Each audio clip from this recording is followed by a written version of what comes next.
of Prime Minister Narendra Modi. Let's get you those live pictures. The event that is being held at Talkatoora Stadium in New Delhi, beginning at 11 a.m. as we get you those live updates. सबके प्रिय राष्ट्रीय गौरव माननीय प्रधानमंत्री जी के सम्मान में स्वागत भाषण हेतु मंच पर पधारे माननीय शिक्षा मंत्री भारत सरकार। नमस्कार। परीक्षा पे चर्चा की 6th एडिशन पे मैं माननीय प्रधानमंत्री जी को देश की शिक्षा जगत की ओर से स्वागत करता हूं, आभार प्रकट करता हूं। वो कुछ समय, कुछ घंटे हमारे बीच में बिताएंगे। देश की सभी प्रांतों से, सभी यूनियन टेरिटरी से आए हुए बच्चे आज दूरसंचार के माध्यम से टेक्नोलॉजी प्लेटफॉर्म पे दुनिया की सभी कोने से इस कार्यक्रम को देखने वाले विद्यार्थी, अभिभावक, शिक्षक, शिक्षा प्रेमी, मैं सभी को स्वागत करता हूं और यहां इस कार्यक्रम में उपस्थित सभी पार्टिसिपेंट, सभी शिक्षक, सभी अधिकारियों को भी स्वागत करता हूं। मित्रों, परीक्षा पे चर्चा एक जन आंदोलन का रूप ले चुका है। पिछले 8-9 सालों में माननीय प्रधानमंत्री जी न केवल देश को संभाला है, लेकिन देश में अनेक जन आंदोलन का भी जनक रहे।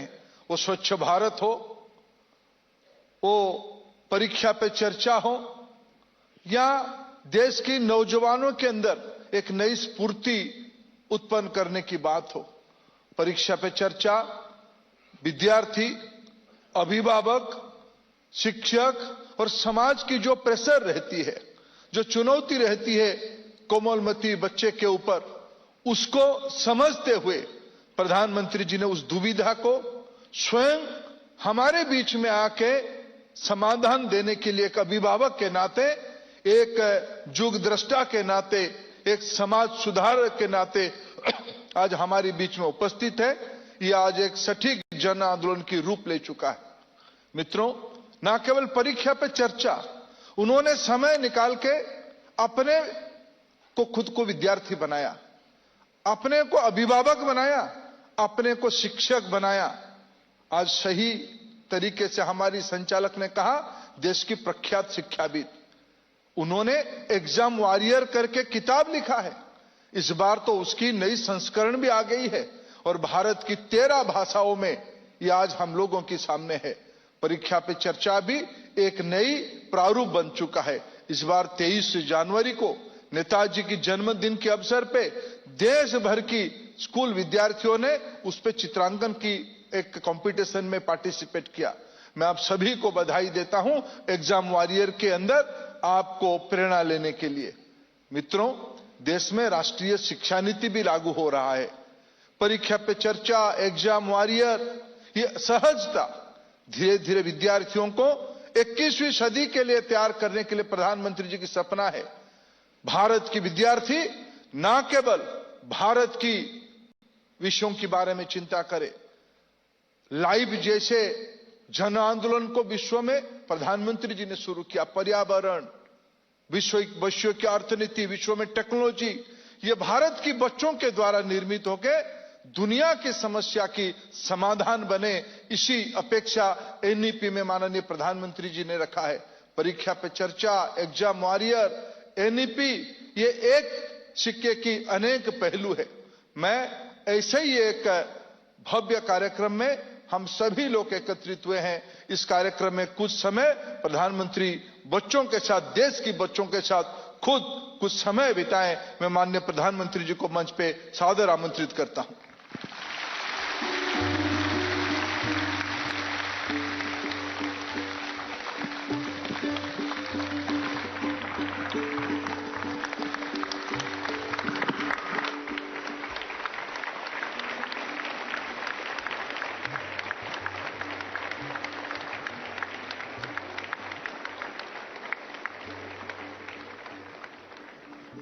नमस्ते।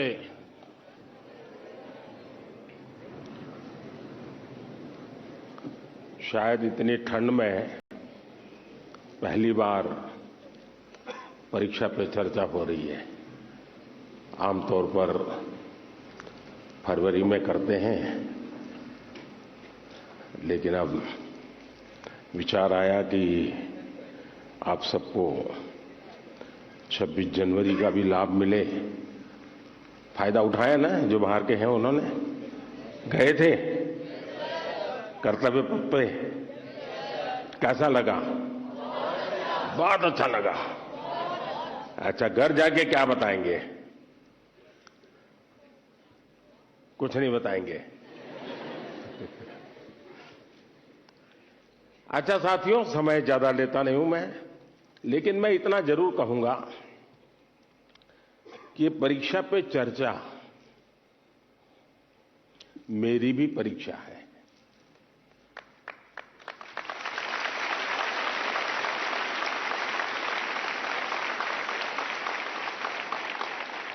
और देश के कोटि कोटि विद्यार्थी मेरी परीक्षा ले रहे हैं, और मुझे ये परीक्षा देने में खुशी होती है, आनंद आता है, क्योंकि मुझे जो सवाल मिलते हैं लाखों की तादाद में, बहुत प्रोएक्टिवली बच्चे सवाल पूछते हैं, अपनी समस्या बताते हैं, व्यक्तिगत पीड़ा भी बताते हैं। मेरे लिए बड़ा सौभाग्य है कि मेरे देश का युवा मन क्या सोचता है, किन उलझनों से गुजरता है, देश से उसकी अपेक्षाएं क्या है, सरकारों से उसकी अपेक्षाएं क्या है, उसके सपने क्या है, संकल्प क्या है। यानी सचमुच में मेरे लिए ये बहुत बड़ा खजाना है। और मैं तो मेरी सिस्टम को कहा हुआ है कि इन सारे सवालों को इकट्ठा करके रखिए। कभी 10-15 साल के बाद मौका मिलेगा तो उसको सोशल साइंटिस्टों के द्वारा उसका एनालिसिस करेंगे। आप लोग मुझे सवाल पूछ करके भेजते हैं। चलिए, लंबी बातें नहीं करते हैं। मैं चाहूंगा कि कहीं से शुरू करें, ताकि हर बार मेरे पर एक शिकायत आती है कि साहब ये कार्यक्रम बहुत लंबा चलता है। आपका क्या मत है? लंबा चलता है? लंबा चलना चाहिए? अच्छा, मुझे और कोई काम करना नहीं है। अच्छा ठीक है, आप ही के लिए हूं। बताइए क्या करेंगे? कौन पहले पूछते हैं? दुनिया को बदलने की तमन्ना हो अगर, दुनिया को बदलने की तमन्ना हो अगर, दुनिया को नहीं खुद को बदलना सीखे। माननीय प्रधानमंत्री जी, आपका प्रेरक एवं ज्ञानवर्धक उद्बोधन सदैव हमें सकारात्मक ऊर्जा एवं विश्वास से भर देता है। आपके बृहद अनुभव एवं ज्ञानपूर्ण मार्गदर्शन की हम सब उत्सुकता से प्रतीक्षा कर रहे हैं। माननीय, आपके आशीर्वाद एवं अनुमति से हम इस कार्यक्रम का शुभारंभ करना चाहते हैं।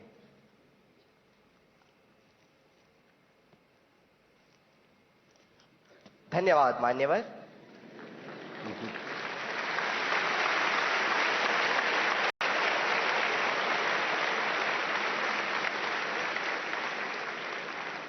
माननीय प्रधानमंत्री जी, अपनी समृद्ध सांस्कृतिक विरासत और स्थापत्य सौंदर्य के लिए प्रसिद्ध शहर मदुरई से अश्विनी एक प्रश्न पूछना चाहती हैं।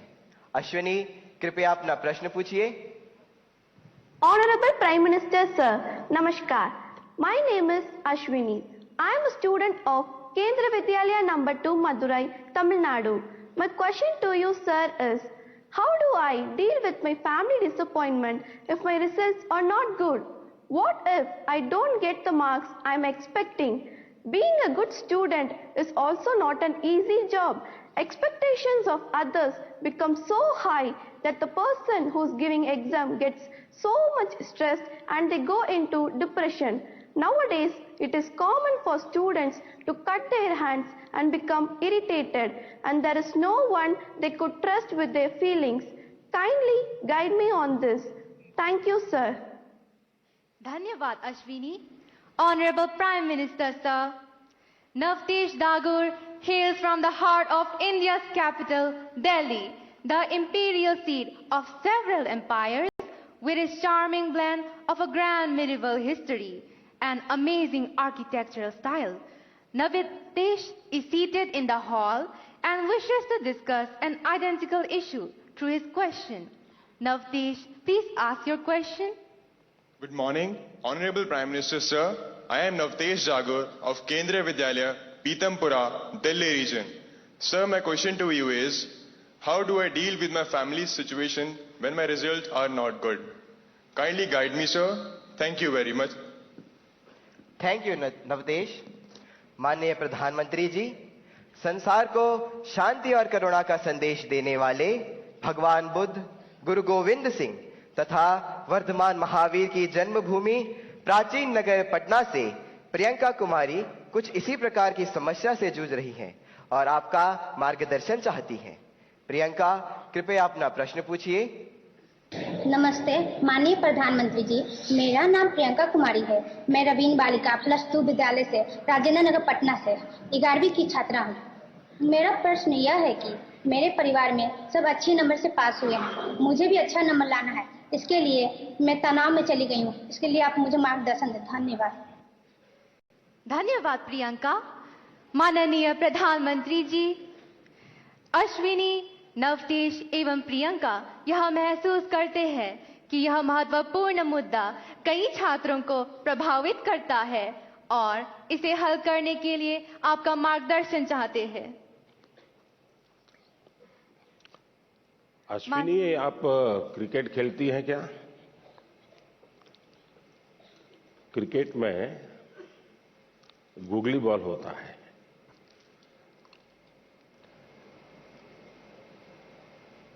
निशाना एक होता है, दिशा दूसरी होती है. मुझे लगता है कि आप पहले ही बॉल में मुझे आउट करना चाहती हो.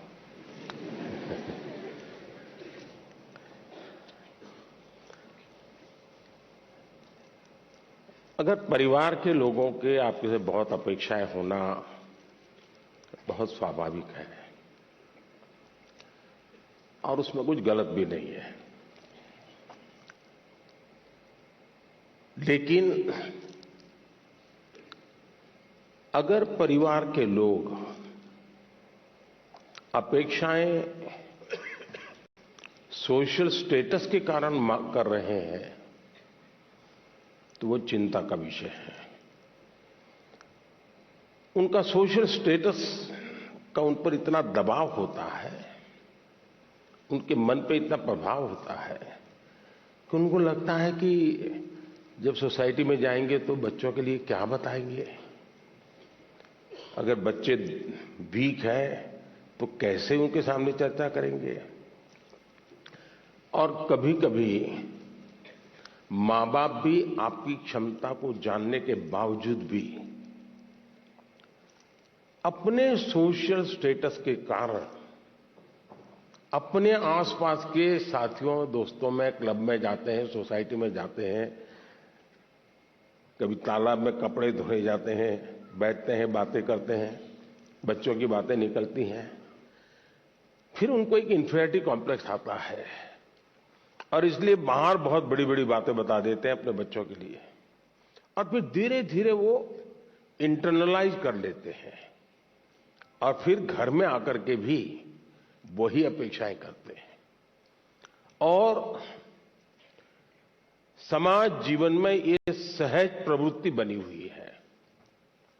दूसरा, आप अच्छा करेंगे तो भी हर कोई आपसे नई अपेक्षा करेगा. हम तो राजनीति में हैं, हम कितने ही चुनाव क्यों न जीत लें, लेकिन ऐसा दबाव पैदा किया जाता है कि हमें हारना ही नहीं है. 200 लाए हैं तो बोले 250 क्यों नहीं लाए, 250 लाए तो 300 क्यों नहीं लाए, 300 लाए तो 350 क्यों नहीं लाए. चारों तरफ से दबाव बनाया जाता है. लेकिन क्या हमें इन दबावों से दबना चाहिए क्या? पल भर सोचिए कि आपको जो दिन भर कहा जाता है, चारों तरफ से जो सुना जाता है, उसी में अपना समय बर्बाद करेंगे कि आप अपने भीतर देखेंगे, अपनी क्षमता, अपनी प्रायोरिटी, अपनी आवश्यकता, अपने इरादे, थोड़ा हर अपेक्षाओं को उसके साथ जोड़िए। आप कभी क्रिकेट मैच देखने गए होंगे तो आपने देखा होगा कि कुछ बैट्समैन खेलने के लिए आते हैं और पूरा स्टेडियम, हजारों लोग होते हैं स्टेडियम में, वे चिल्लाना शुरू करते हैं, चौका चौका चौका, छक्का छक्का, शिक्षक। क्या वो ऑडियंस की डिमांड के ऊपर चौके और छक्के लगाता है क्या? ऐसा करता है क्या कोई प्लेयर? चिल्लाते रहे, कितना ही चिल्लाते रहे, उसका ध्यान उस बॉल पर ही होता है जो आ रहा है, उस बॉलर के माइंड को स्टडी करने की कोशिश करता है और जैसा बॉल है वैसे ही खेलता है, न कि ऑडियंस चिल्लाता है। फोकस रहता है। अगर आप भी अपनी एक्टिविटी में फोकस रहते हैं तो ये आपके जो कुछ भी दबाव बनता है, अपेक्षाएं बनती हैं, कभी न कभी आप उसको मिटवित करेंगे, आप उस संकटों से बाहर आ जाएंगे। और इसलिए मेरा आपसे आग्रह होगा कि आप दबावों के दबाव में न रहें। हां, कभी कभी दबाव को एनालिसिस कीजिए। कहीं ऐसा तो नहीं है कि आप स्वयं के विषय में अंडर एस्टिमेट कर रहे हैं। आपकी क्षमता बहुत है, लेकिन आप खुद ही इतने डिफरेंस मेंटालिटी के हैं कि नया करने के लिए सोचते नहीं। तो कभी कभी वो अपेक्षाएं बहुत बड़ी ताकत बन जाती है, बड़ी ऊर्जा बन जाती है। और इसलिए अपेक्षाएं, मां बाप को क्या करना वो मैंने पहले ही कहा, सामाजिक दबाव में मां बाप ने बच्चों पर दबाव ट्रांसफर नहीं करना चाहिए, लेकिन बच्चों ने अपनी क्षमता से कम भी अपने आप को नहीं आंकना चाहिए। और दोनों चीजों की बल देंगे तो मुझे पक्का विश्वास है कि आप ऐसी समस्याओं को बहुत आराम से सुलझा लेंगे।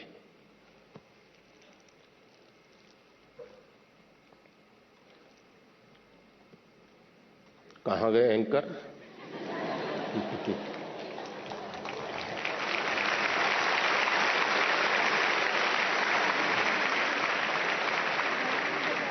माननीय प्रधानमंत्री जी, आपका कोटि कोटि धन्यवाद। आपके प्रेरक वचनों से अभिभावकों का अपने बच्चों के लिए समझने का मार्ग मिला है।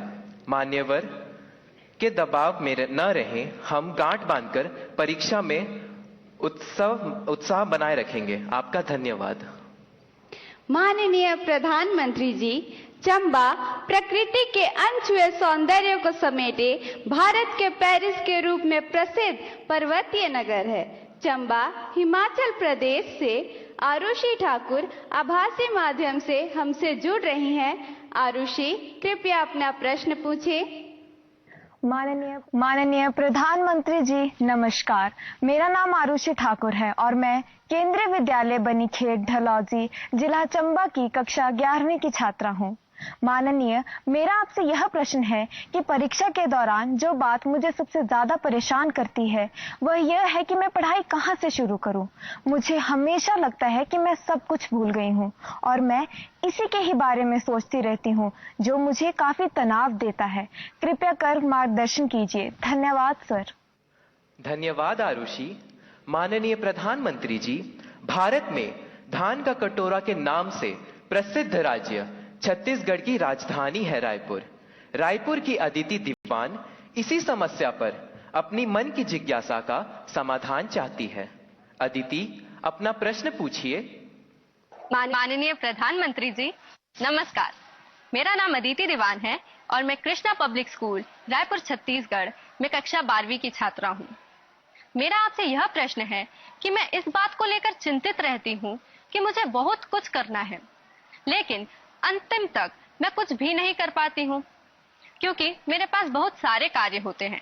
यदि मैं अपना कोई कार्य समय पर पूरा कर भी लूं तो और ज्यादा परेशान हो जाती हूं, क्योंकि फिर अन्य कार्यों को करने में या तो बहुत ज्यादा देर लगा देती हूं या तो उन्हें आगे तक के लिए टाल देती हूं। मैं यह जानने के लिए उत्सुक हूं कि मैं सही समय पर कैसे पूरे करूं। धन्यवाद। धन्यवाद अदिति। माननीय प्रधानमंत्री जी। पेंसिल लेके डायरी पे लिखिए। एक हफ्ते भर आप नोट कीजिए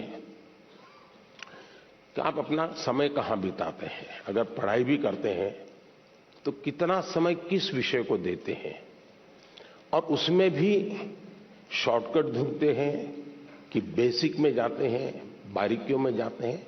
थोड़ा अपना एक एनालिसिस कीजिए।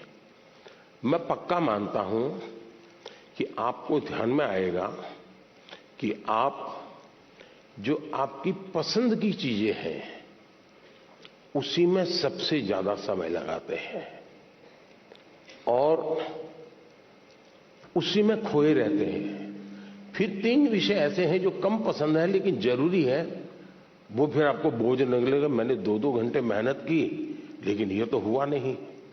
और इसलिए आप सिर्फ पढ़ना 2 घंटे ऐसा नहीं, लेकिन पढ़ने में भी जब फ्रेश माइंड है तब जो सबसे कम पसंद विषय है, आपको सबसे ज्यादा कठिन लगता है, तय कीजिए पहली 30 मिनट इसको, फिर एक पसंदगी वाला विषय है 20 मिनट उसको, फिर थोड़ा कम पसंद वाला 30 मिनट उसको। आप ऐसा स्लैब बनाइए तो आपको रिलैक्सेशन भी मिलेगा और आपको धीरे धीरे उन विषयों पर रुचि बढ़ेगी जो आप नॉर्मली टालते हैं और अच्छे विषय में खोए रहते हैं। और समय भी तो बहुत जाता है।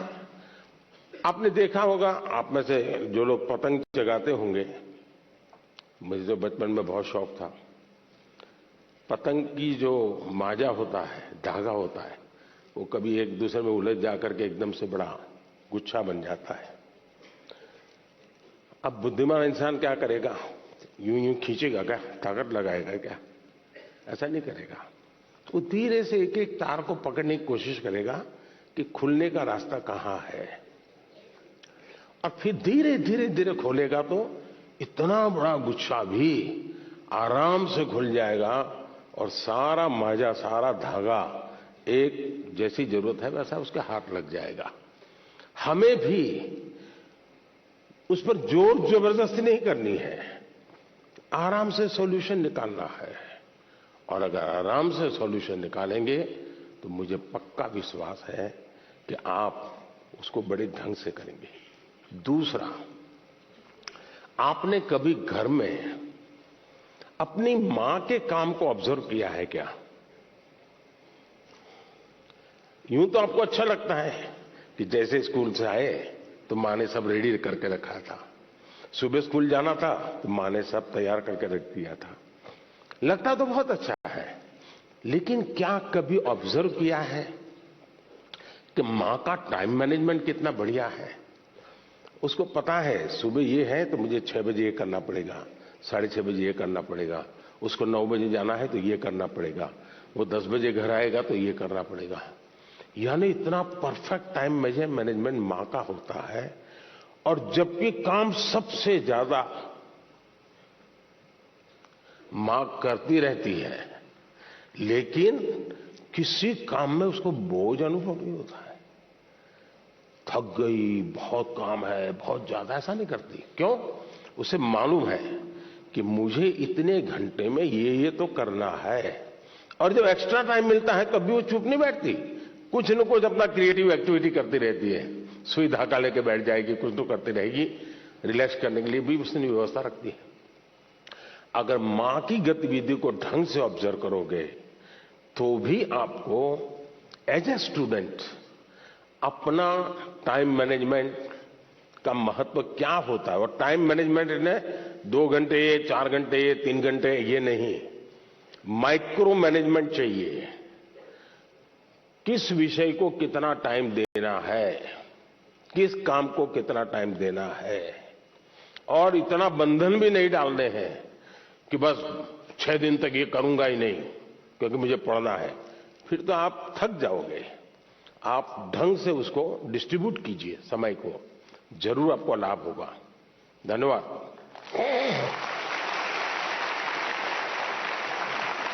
Thank you, Honorable Prime Minister, sir, for guiding us to be methodical and systematic in order to be an effective student. Honorable Prime Minister, sir, Rupesh Kashyap, hailing from Bastar district of Chhattisgarh, is known for his distinctive tribal art, the enchanting Chitrakoot waterfalls, and the finest quality of bamboo. Rupesh is present here with us and needs your advice on a topic that is of vital significance. Rupesh, please ask your question. Good morning, Honorable Prime Minister, sir. My name is Rupesh Kashyap. I am a student of class 9 from Swami Atmanand Government English. Capital of Odisha, famed for its magnificent cone-shaped layout, Rath Yatra and serene beaches, Tanmay Biswal seeks your guidance on a similar issue. Tanmay, please ask your question. Honorable Prime Minister, sir, Namaskar. My name is Tanmay Biswal. I am a student of Jawahar Navodaya Vidyalaya, Konark, Puri, Odisha. My question to you, sir, is how to eliminate cheating or copying activities of the students during examination. Kindly guide me on this. Thank you, sir. तन्मय, माननीय प्रधानमंत्री जी, रुपेश और तन्मय परीक्षा में अनुचित साधनों के प्रयोग से कैसे बचा जाए, इस विषय पर आपका मार्गदर्शन चाहते हैं। श्रद्धेय प्रधानमंत्री जी। मुझे खुशी हुई कि हमारे विद्यार्थियों को भी ये लग रहा है कि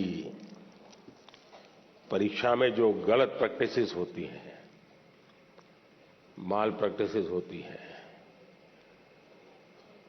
उसका कोई रास्ता खोजना चाहिए। खास करके जो मेहनती विद्यार्थी होते हैं, उनको जरूर इसका बहुत ही चिंता रहती है कि मैं इतनी मेहनत करता हूं और ये चोरी कर करके, कॉपी कर करके, नकल करके अपना गाड़ी चला लेता है। पहले भी शायद चोरी तो करते होंगे लोग, नकल तो करते होंगे, लेकिन छुप छुप करके करते होंगे। अब तो बड़े गर्व से कहते हैं कि आज सुपरवाइजर को बुद्धू बना दिया।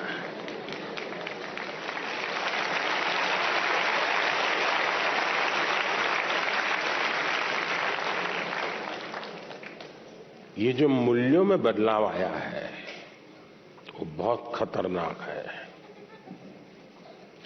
और इसलिए समाज सच ये हम सबको सोचना होगा। दूसरा अनुभव आया है कि कुछ स्कूल या कुछ ऐसे टीचर्स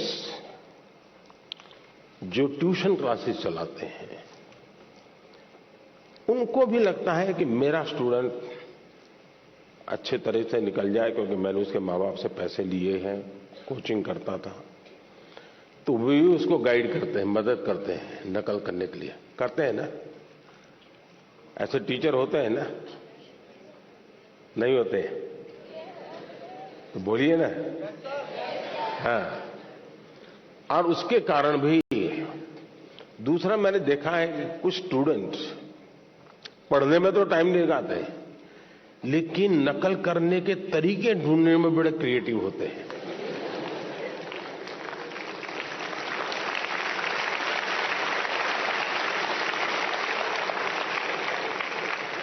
उसमें घंटे लगा देंगे, वो कापली बनाएंगे तो उसमें छोटे छोटे छोटे अक्षरों की बनाएंगे। कभी कभी तो मुझे लगता है कि इसके बजाय वो नकल के तरीके, नकल की टेक्निक, उसमें जितना दिमाग खपाता है, और बड़े क्रिएटिव होते हैं ये चोरी करने वाले,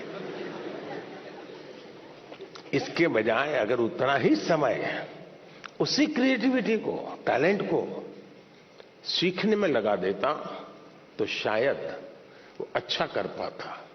किसी ने उसको गाइड करना चाहिए था, किसी ने उसको समझाना चाहिए था। दूसरा ये बात समझ के चले,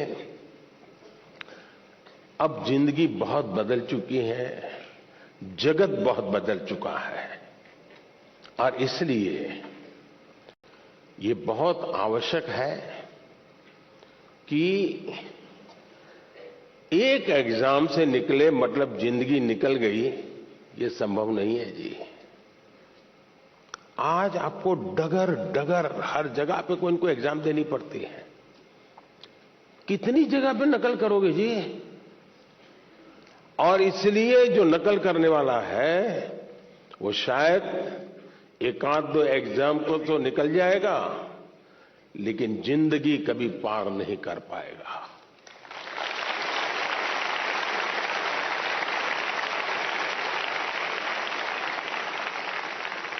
नकल से जिंदगी नहीं बन सकती है। हो सकता है एग्जाम में मार्क्स इधर उधर करके ले आए, लेकिन कहीं न कहीं तो क्वेश्चनेबल होगा ही। और इसलिए ये वातावरण हमको बनाना होगा कि एक आध एग्जाम में तुमने नकल की, हो गया तुम निकल गए, लेकिन आगे चल करके शायद तुम जिंदगी में फंसे रहोगे। दूसरा, जो विद्यार्थी कड़ी मेहनत करते हैं उनसे भी मैं कहूंगा कि आपकी मेहनत आपकी जिंदगी में रंग लाएगी। हो सकता है कोई ऐसा ही फालतू 2-4 मार्क्स आपसे ऊपर ले जाएगा, लेकिन वो कभी भी आपकी जिंदगी की रुकावट नहीं बन पाएगा। आपके भीतर की जो ताकत है, आपके भीतर की जो ताकत है, वही ताकत आपको आगे ले जाएगी। कृपा करके उसको तो फायदा हो गया, चलो मैं भी उस रास्ते पर चल पड़ूं, ऐसा कभी मत करना, कभी मत करना दोस्तों। एग्जामें तो आती हैं जाती हैं, हमें जिंदगी जीनी है, जी भर के जीनी है। कोई कारण नहीं, ऐसे ही बस मजा आता है। तो वहां लिखा है shortcut will cut you short. इसलिए कोई अगर शॉर्टकट से कुछ कर लेता होगा, आप उसके टेंशन को पालिए मत, आप अपने आप को उससे मुक्त रखिए, आप अपने पर फोकस कीजिए, आपको अच्छा परिणाम मिलेगा। धन्यवाद। धन्यवाद माननीय प्रधानमंत्री जी, आपके वचन सीधे हमारे हृदय में उतर गए हैं। आपका धन्यवाद। Honourable prime minister sir, from Palakkad, the land of paddy fields, where the gentle breeze carries the aroma of harvested crops and the sound of traditional Kerala music, Sujal K seeks your guidance. Sujal, please ask your question. नमस्कार आदरणीय प्रधानमंत्री महोदय, मेरा नाम तेजस सुजय है। मैं 9वीं कक्षा में केंद्रीय विद्यालय कंजीकोट एर्नाकुलम संभाग का छात्र हूँ। मेरा प्रश्न यह है, हार्ड वर्क और स्मार्ट वर्क में से कौन सा वर्क जरूरी है? क्या अच्छी परिणामों के लिए दोनों जरूरी हैं? कृपया अपना मार्गदर्शन दीजिए। धन्यवाद श्रीमान। Thank you, Sujal. Honorable Prime Minister sir. क्या सवाल था उनका?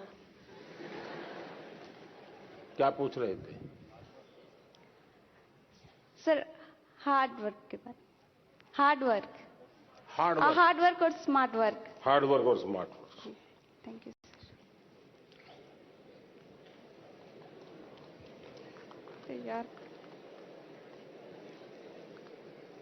अच्छा, आपने बचपन में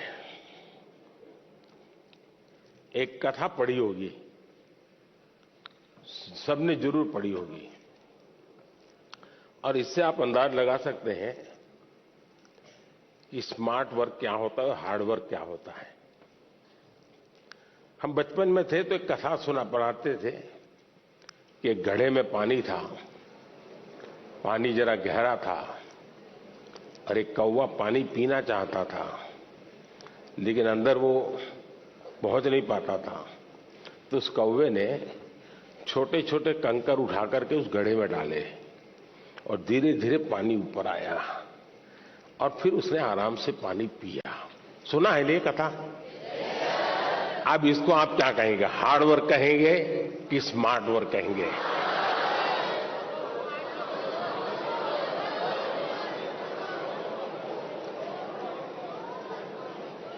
और देखिए, ये जब कथा लिखी गई ना, तब स्ट्रॉ नहीं था,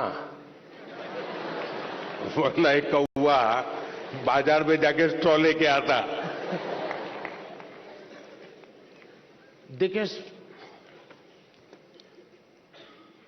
कुछ लोग होते हैं जो हार्ड वर्क ही करते रहते हैं, कुछ लोग होते हैं जिनके जीवन में हार्ड वर्क का नामो निशान नहीं होता है, कुछ लोग होते हैं जो हार्डली स्मार्ट वर्क करते हैं, और कुछ लोग होते हैं जो स्मार्टली हार्ड वर्क करते हैं।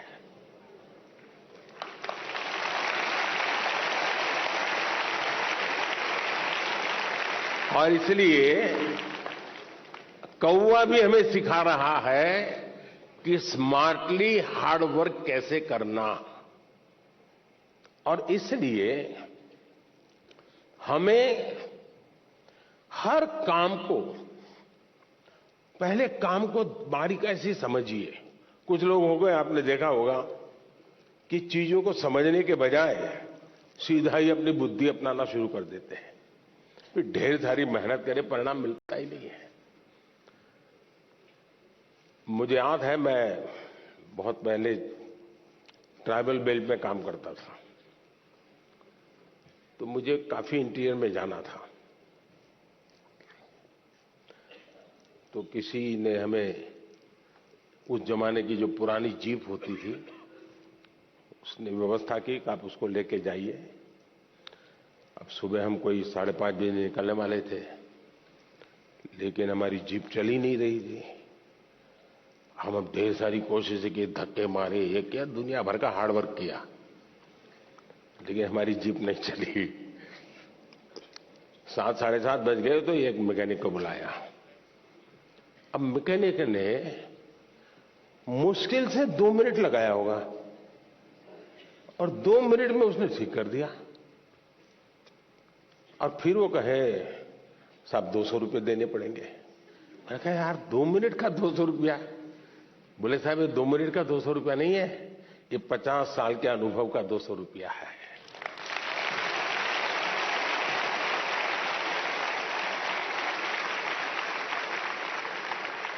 अब हम हार्ड वर्क कर रहे थे, जीप नहीं चल रही थी, उसने स्मार्टली थोड़े से बोल्ट टाइट करने थे, हार्डली उसको 2 मिनट लगा होगा जी, गाड़ी चल गई। कहने का तात्पर्य यह है कि हर चीज बड़ी मेहनत मजदूरी से करेंगे तो होगा ऐसा? आपने देखा होगा, पहलवान जो होते हैं, जो खेलकूद की दुनिया के लोग होते हैं, उसको कौन सा खेल से वो जुड़ा हुआ है, उस खेल में उसको किस मसल्स की जरूरत होती है, जो ट्रेनर होता है उसको मालूम है। अब जैसे विकेट कीपर होगा, तो विकेट कीपर को ऐसे ही झुक करके घंटों तक खड़े रहना होता है। अब हमें क्लास में कुछ गलत किया और टीचर कान पकड़ के नीचे बिठा देते हैं, ऐसे हाथ पैर में अंदर डाल के, तो कितना दर्द होता है कि नहीं होता है? उसको दूसरी विधा की जरूरत है, तो उसको वो करवाते हैं।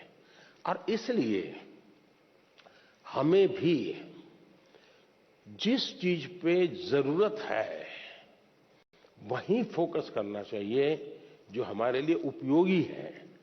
हर चीज प्राप्त करने की कोशिश से मेहनत बहुत लगेगी, हाथ पर ऊंचे करते रहो, दौड़ते रहो, टिकना करो, फलाना करो, जनरल हेल्थ के लिए, फिटनेस के लिए ठीक है, लेकिन अगर मुझे अचीव करना है तो उन स्पेसिफिक एरियाज को मुझे एड्रेस करना होगा।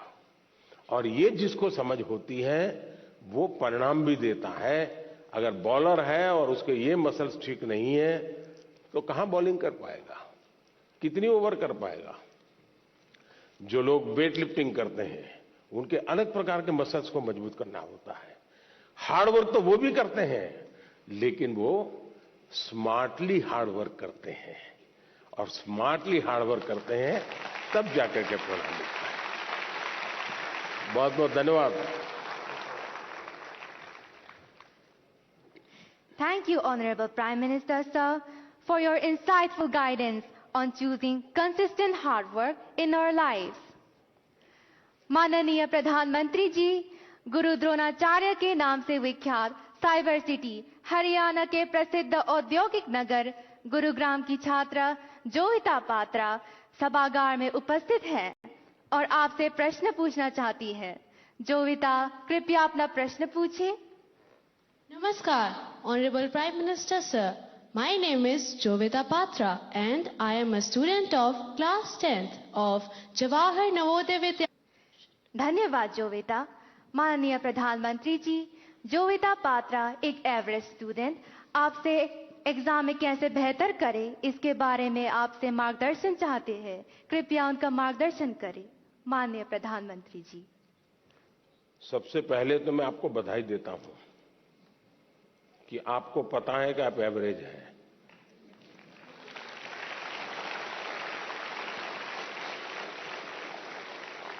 वरना ज्यादातर लोग ऐसे होते हैं जो बिलो एवरेज होते हैं और अपने आप को बड़ा तीसमार का मानते हैं, सब बंदर के व्यापारी मानते हैं।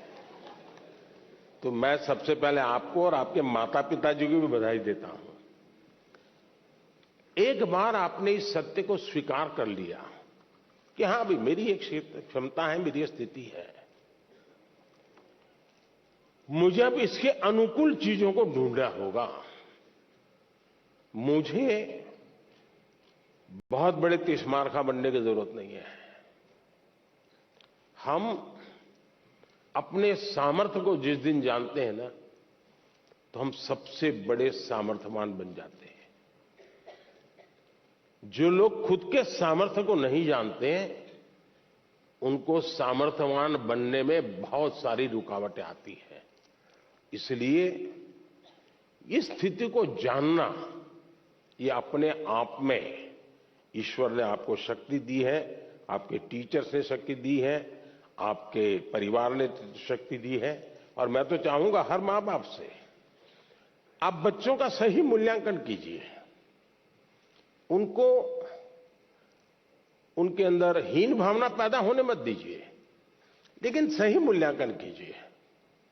कभी कभी आप लोग उसको कोई बहुत बड़ी महंगी चीज लानी है तो आप आराम से उसको कहें, नहीं भैया अपने घर की इतनी ताकत नहीं है, ये चीज हम नहीं ला पाएंगे, ऐसा करो 2 साल इंतजार करो। उसमें कुछ बुरा नहीं है।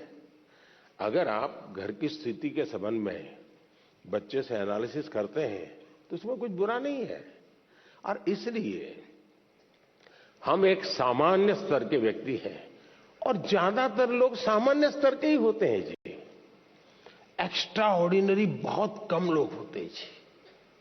लेकिन सामान्य लोग असामान्य काम करते हैं, और जब सामान्य व्यक्ति असामान्य काम करते हैं तब वो कहीं ऊंचाई पर चले जाते हैं, एवरेज के मानदंड को तोड़ करके निकल जाते हैं।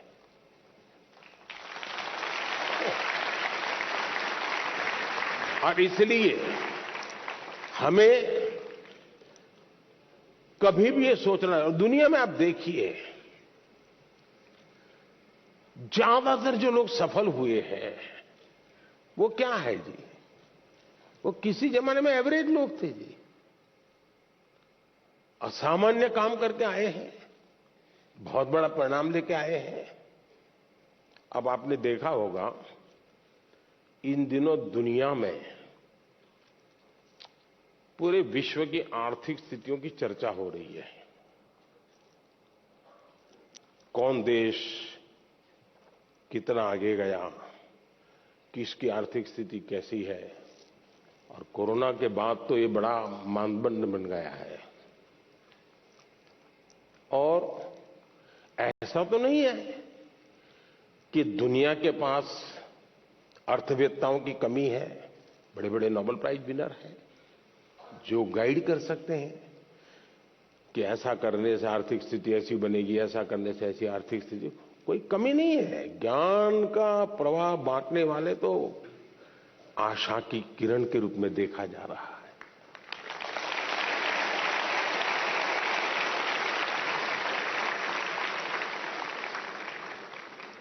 आपने 2-3 साल पहले देखा होगा, हमारी सरकार के विषय में यही लिखा जाता था कि इनके पास कोई इकोनॉमिस्ट नहीं है, सब एवरेज लोग हैं, प्राइम मिनिस्टर को भी इकोनॉमिक्स का कोई ज्ञान नहीं है, ऐसा ही लिखा जाता था। आप पढ़ते हैं कि नहीं पढ़ते ऐसा? लेकिन आज दुनिया में वही देश जिसको एवरेज कहा जाता था, वो देश आज दुनिया में चमक रहा है दोस्तों।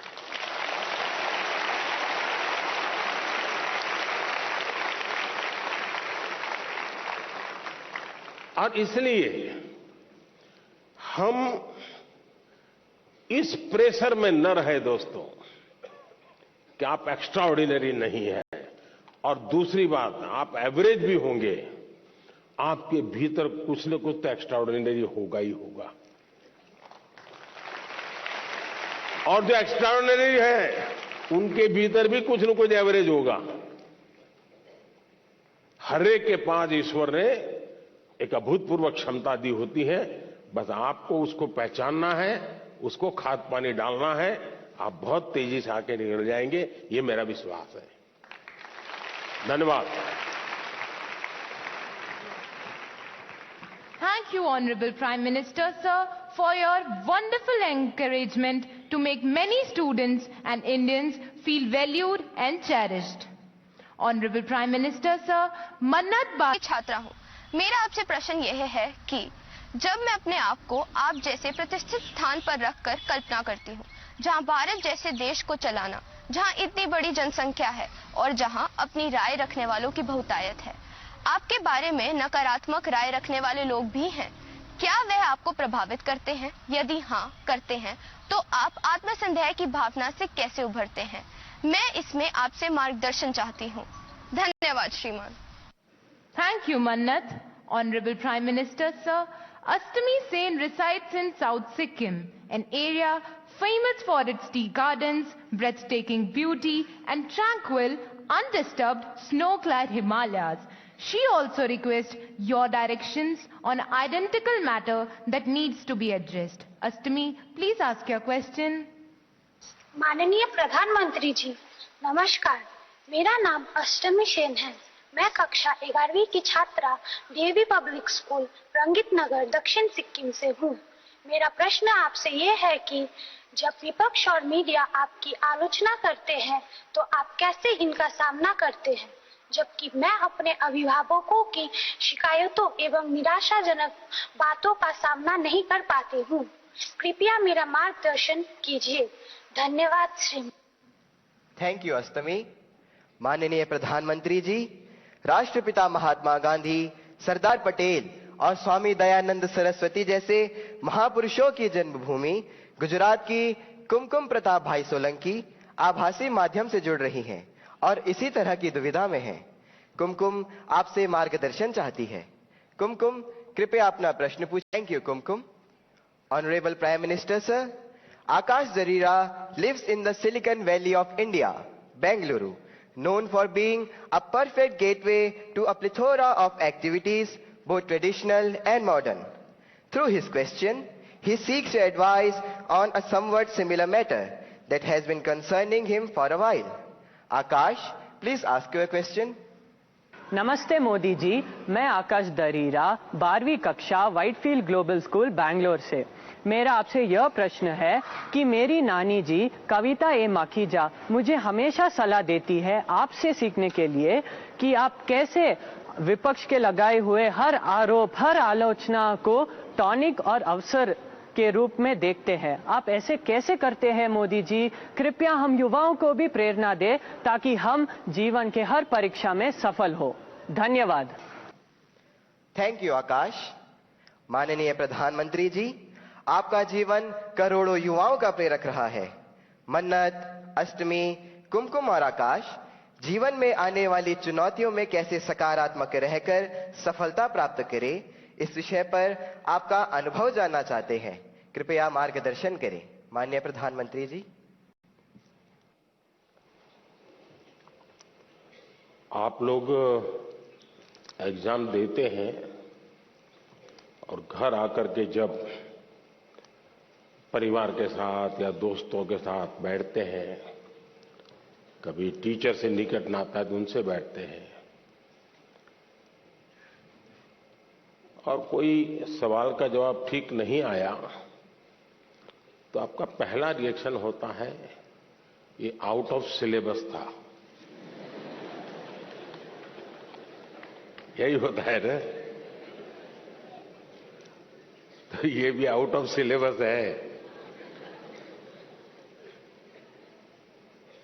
लेकिन मैं अंदाज कर सकता हूं कि आप क्या कहना चाहते हैं। अगर आपने मुझे न जोड़ा होता तो शायद आप अपनी बात को और ढंग से कहना चाहते होंगे, लेकिन शायद आपको मालूम है कि आपके परिवार वाले भी सुन रहे हैं, तो ऐसा खुल करके बोलने में खतरा है।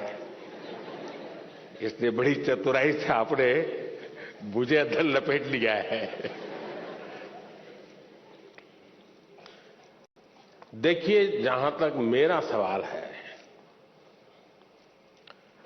मेरा एक कन्विक्शन है और मेरे लिए ये आर्टिकल ऑफ फेथ है। मैं सिद्धांततः मानता हूं कि समृद्ध लोकतंत्र के लिए आलोचना एक शुद्धि यज्ञ है।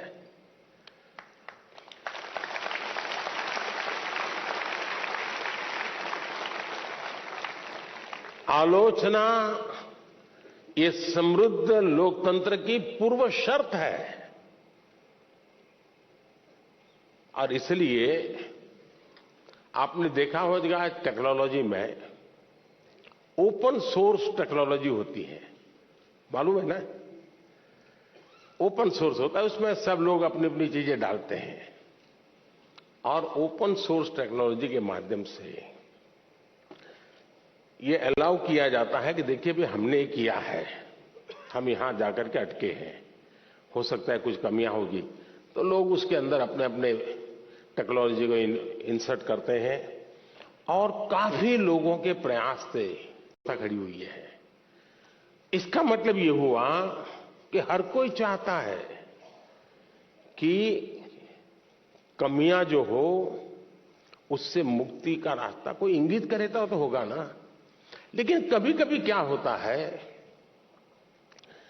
आलोचना करने वाला कौन है उस पर सारा मामला सेट हो जाता है। जैसे मान लीजिए आप यहां स्कूल के अंदर फैंसी ड्रेस कंपटीशन है और आपने बड़े चाव से बढ़िया फैंसी ड्रेस पहन करके गए और आपका प्रिय दोस्त है, एकदम प्रिय दोस्त, जिसकी बात आपको हमेशा अच्छी लगती है, वो कहेगा यार तुमने ऐसा क्या पहना, ये अच्छा नहीं लग रहा है, तो आपका एक रिएक्शन होगा।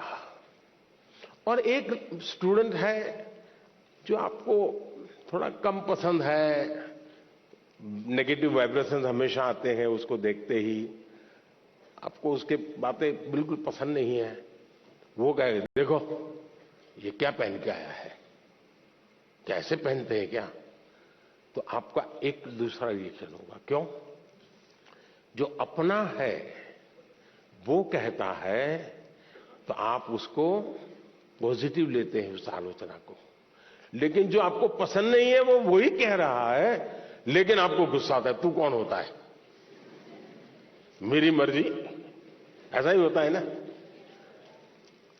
उसी प्रकार से दुर्भाग्य का विषय है, आलोचना करने के लिए मां बाप को भी बहुत अध्ययन करना पड़ता है, आपको ऑब्जर्व करना पड़ता है, आपके टीचर को मिलना पड़ता है, आपके दोस्तों की आदतें जाननी पड़ती है, आपकी दिनचर्या को समझना करना पड़ता है, आपको फॉलो करना पड़ता है, आपका मोबाइल फोन पर कितना टाइम जा रहा है, स्क्रीन पर कितना टाइम जा रहा है, सारा बहुत बारीकी से कुछ न बोलते हुए मां बाप ऑब्जर्व करते हैं। फिर कभी आप किस अच्छे मूड में होते हैं वो देखते हैं, और जब अच्छे मूड में होते हैं, अकेले होते हैं, तब प्यार से वो कहते हैं, अरे यार देख बेटे, तुझ में इतनी क्षमता है, इतना सामर्थ्य है, देख तेरी शक्ति यहां क्यों जा रही है। तो वो सही जगह पे वो रजिस्टर होता है, वो आलोचना काम आ जाए। लेकिन आजकल माँ बाप को टाइम नहीं है, वो आलोचना नहीं करते, टोका टोकी करते हैं। और जो गुस्सा आपको आता है ना, वो टोका टोकी का आता है, कुछ भी करो।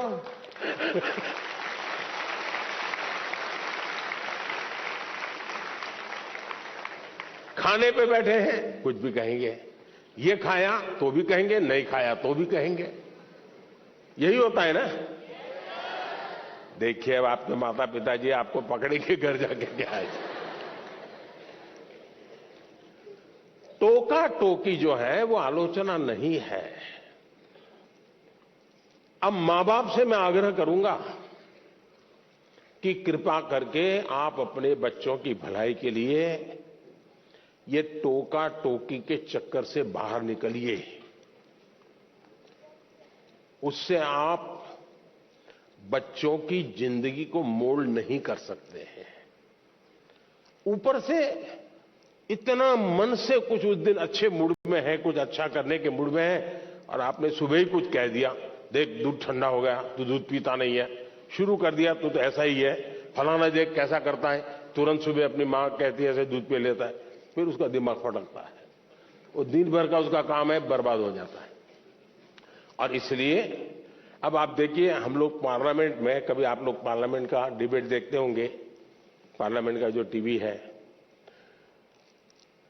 कुछ लोग बहुत ही अच्छी तैयारी करके आते हैं पार्लियामेंट में अपनी स्पीच देने के लिए, लेकिन स्वभाव से जो सामने विपक्ष के लोग होते हैं ना, वो आपकी साइकोलॉजी जानते हैं, तो कुछ में ऐसे ही कोई टिप्पणी कर देते बैठे बैठे, और उसको मालूम है कि टिप्पणी ऐसी है कि वो रिएक्ट करेगा ही करेगा। तो हमारा एमपी होता है, उसको लगता है अब इंपॉर्टेंट इसकी टिप्पणी है, इसलिए जो तैयारी करके आया है वो छूट जाती है, और वो उसी की टिप्पणी को जवाब देता रहता है।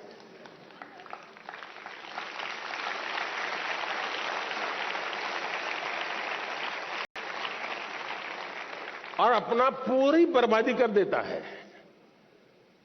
और अगर टिप्पणी है हंसी मजाक में, बॉल खेल लिया, छुट्टी कर दी, दूसरी सेकंड में अपने विषय पे चला जाता है, तो उसको फोकस एक्टिविटी का परिणाम मिलता है। और इसलिए हमें अपना फोकस छोड़ना नहीं चाहिए। दूसरी बात है, देखिए आलोचना करने के लिए बहुत मेहनत करनी पड़ती है, बहुत अध्ययन करना पड़ता है, उसका एनालिसिस करना पड़ता है, कंपैरिजन करनी पड़ती है, भूतकाल देखना पड़ता है, वर्तमान देखना पड़ता है, भविष्य देखना पड़ता है, बड़ी मेहनत करनी पड़ती है, तब जाके आलोचना संभव होती है। और इसलिए आजकल शॉर्टकट का जमाना है।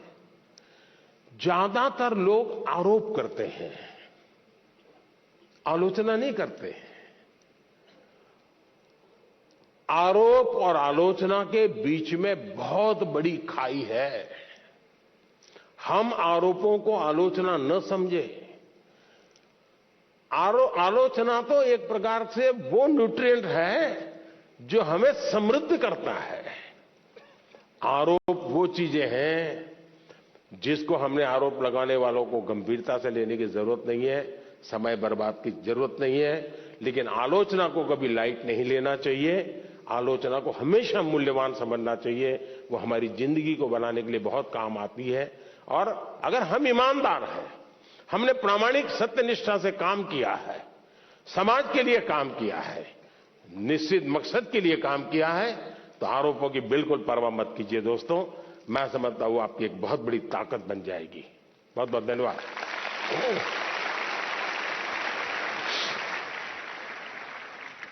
माननीय प्रधानमंत्री जी, आपकी सकारात्मक ऊर्जा ने करोड़ों देशवासियों को नया मार्ग दिखाया। आपका धन्यवाद। माननीय प्रधानमंत्री जी, तालों के शहर भोपाल के दीपेश अहिरवार आभासी माध्यम से हमसे जुड़े हुए हैं एवं माननीय प्रधानमंत्री जी से प्रश्न पूछना चाहते हैं। दीपेश, कृपया अपना प्रश्न पूछे।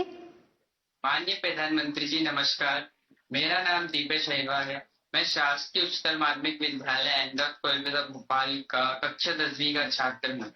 आजकल बच्चों में काल्पनिक खेल और इंस्टाग्राम की लत एक सामान्य सी बात हो गई है। ऐसे समय में हम अपनी पढ़ाई पर कैसे ध्यान केंद्रित करें? माननीय सर, मेरा आपसे यह प्रश्न है कि हम बिना ध्यान भटकाए अपनी पढ़ाई पर कैसे ध्यान केंद्रित करें? मैं इस संबंध में आपसे मार्गदर्शन चाहता हूँ। धन्यवाद। धन्यवाद दीपेश।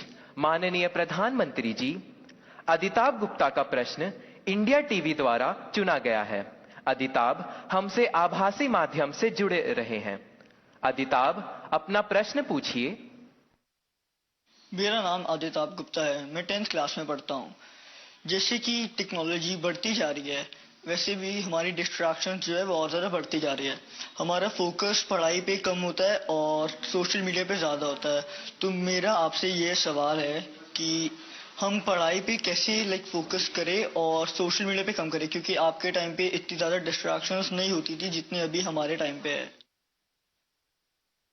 धन्यवाद अदिताभ।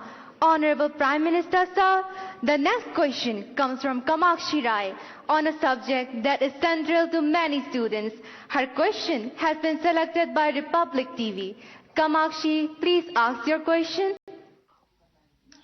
Greetings, Prime Minister and everyone. I am Kamakshi Rai, studying in class 10th from Delhi. My question to you is, what are the different ways that can be adopted by a student to not easily get distracted during their exam times? Thank you. धन्यवाद कामाक्षी। माननीय प्रधानमंत्री जी, इस प्रश्न का चुनाव जी TV द्वारा किया गया है। मनन मित्तल हमसे आभासी माध्यम से जुड़े हैं। मनन, कृपया अपना प्रश्न पूछिए।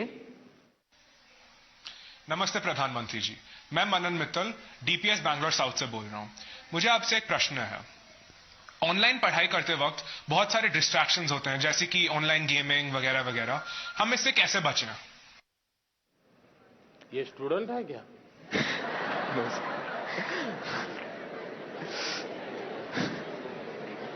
वो गैजेट में ही खोते रहते होगे। धन्यवाद मनन। माननीय प्रधानमंत्री जी, दीपेश, अदिताभ, कामाक्षी एवं मनन परीक्षा में आने वाले व्यवधान पर और इससे कैसे बाहर निकले, इस विषय पर आपसे मार्गदर्शन चाहते हैं। कृपया मार्गदर्शन करें माननीय प्रधानमंत्री जी।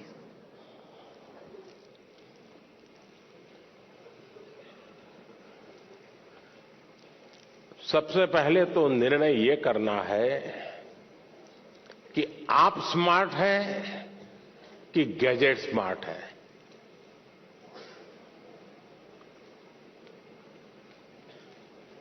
कभी कभी तो लगता है कि आप अपने से भी ज्यादा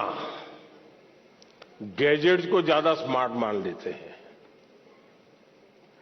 और गलती वहीं से शुरू हो जाती है। आप विश्वास करिए, परमात्मा ने आपको बहुत शक्ति दी है। आप स्मार्ट हैं। गैजेट आपसे स्मार्ट नहीं हो सकता है। आपकी जितनी स्मार्टनेस ज्यादा होगी, उतना गैजेट का सही उपयोग आप कर पाएंगे। वो एक इंस्ट्रूमेंट है जो आपकी गति में नई तेजी लाता है। ये अगर हमारी सोच बनी रही तो मैं समझता हूं कि शायद आप उससे छुटकारा पाएंगे। दूसरा,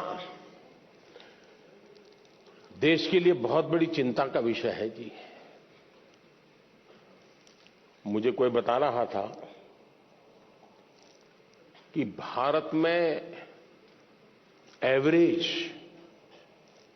6 घंटे लोग स्क्रीन पे लगाते हैं, 6 घंटे।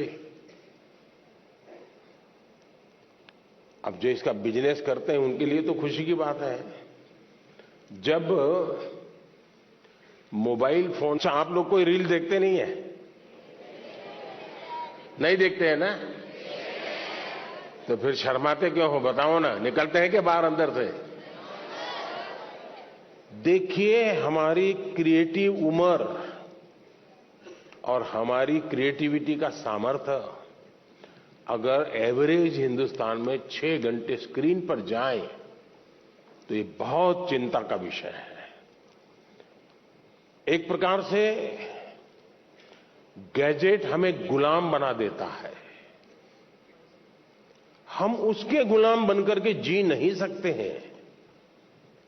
परमात्मा ने हमें एक स्वतंत्र अस्तित्व दिया है, स्वतंत्र व्यक्तित्व दिया है, और इसलिए हमें सचेत रहना चाहिए कि कहीं मैं इसका गुलाम तो नहीं हूं। आपने देखा होगा, आप कभी भी देखे होंगे, मेरे हाथ में कभी कोई मोबाइल फोन शायद आप रेयरली कभी देखा होगा, रेयरली। मैंने क्यों अपने आप को संभाल के रखा हुआ है, जबकि मैं एक्टिव बहुत हूं, लेकिन उसके लिए समय मैंने तय किया हुआ है। उस समय के बाहर मैं ज्यादा नहीं करता हूं, और इसलिए लोग तो मैंने देखा है, अच्छी मीटिंग चल रही है, बहुत अच्छी, और थोड़ा सा वाइब्रेशन आया तो ऐसे निकाल के देखता है। मैं समझता हूं कि हमने खुद ने कोशिश करनी चाहिए कि हम इन गैजेट्स के गुलाम नहीं बनेंगे। मैं एक स्वतंत्र व्यक्तित्व हूं, मेरा स्वतंत्र अस्तित्व है। ये आपने ऑनलाइन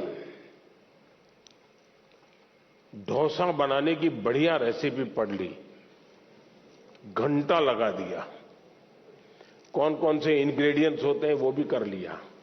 पेट भर जाएगा क्या? भर जाएगा क्या? नहीं भरेगा ना? उसके लिए तो डोसा बना के खाना पड़ेगा ना।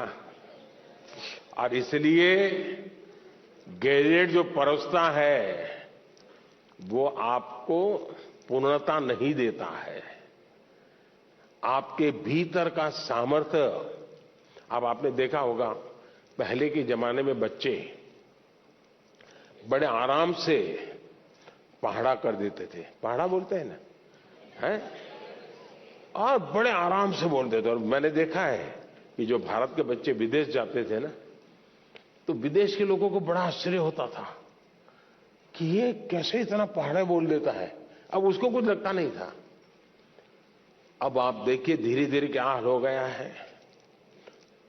हमें पहाड़ा बोलने वाला बच्चा ढूंढना पड़ता है। क्यों? उसको अब आ गया है, हो गया। यानी हम अपनी क्षमता खो रहे हैं। हमें अपनी क्षमता खोए बिना क्षमता को आगे बढ़ाना, ये हमें कॉन्शियसली प्रयास करना पड़ेगा। अदरवाइज धीरे धीरे धीरे करके वो विधा खत्म हो जाएगी। हमारी कोशिश होनी चाहिए कि हम अपने आप को लगातार टेस्ट करते रहें, मुझे ये आता है कि नहीं आता है। वरना तो आजकल तो आर्टिफिशियल इंटेलिजेंस के इतने प्लेटफॉर्म आए हैं कि आपको कुछ करने की जरूरत नहीं है। उस प्लेटफॉर्म पे जाकर के चैट पर चले जाएंगे तो आपको दुनिया भर की चीजें बता करके दे देता है वो। अब तो गूगल से भी एक स्टेप आगे चला गया है। अगर आप उसमें फंस गए तो आपकी क्रिएटिविटी खत्म हो जाएगी। और इसलिए मेरा तो आग्रह रहेगा कि आप, दूसरा, हमारे यहां आरोग्य का जो शास्त्र है पुरातन भारत में आरोग्य का, उसमें उपवास की परंपरा होती है कि कुछ जरा ऐसा लगता है तो ऐसा करो, आप फास्टिंग करो। कुछ हमारे देश में कुछ रिलीजियस रिचुअल्स में भी होता है फास्टिंग करो। अब वक्त बदल चुका है, तो मैं आपको कहूंगा, क्या आप हफ्ते में कुछ दिन या दिन में कुछ घंटे ये टेक्नोलॉजी का फास्टिंग कर सकते हैं क्या? कि उतने घंटे उस उसकी तरफ जाएंगे ही नहीं।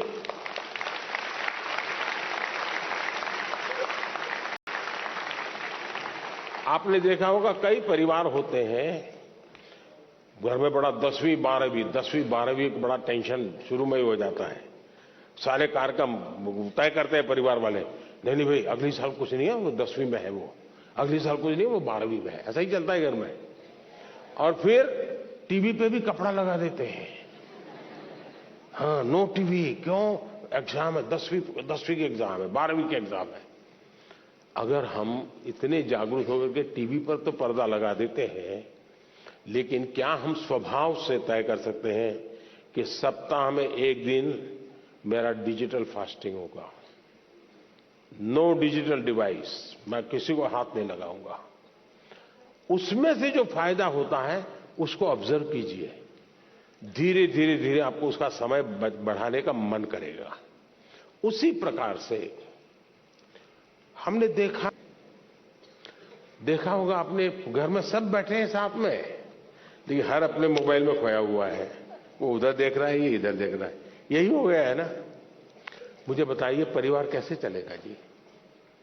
पहले तो बस में ट्रेन में जाते थे तो लोग गप्पे मारते थे, अब अगर कनेक्टिविटी मिल गई तो पहला काम यही, जैसे दुनिया भर का काम उन्हीं के पास है, उनके बिना दुनिया रुक जाने वाली है। ये जो बीमारियां हैं, इस बीमारियों को हमें पहचानना होगा। हम अगर इन बीमारियों को पहचानेंगे तो हम बीमारियों से मुक्त हो सकते हैं। और इसलिए मेरा आग्रह है, घर में भी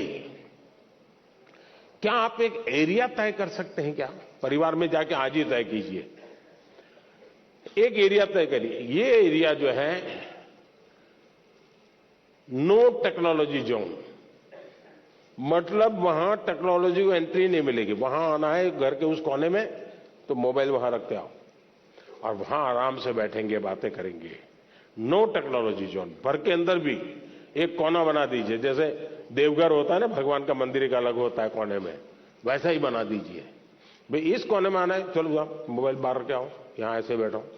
आप देखिए धीरे धीरे आपको जीवन जीने का आनंद शुरू होगा। आनंद अगर शुरू होगा तो आप उसकी गुलामी में से बाहर आओगे। बहुत बहुत धन्यवाद।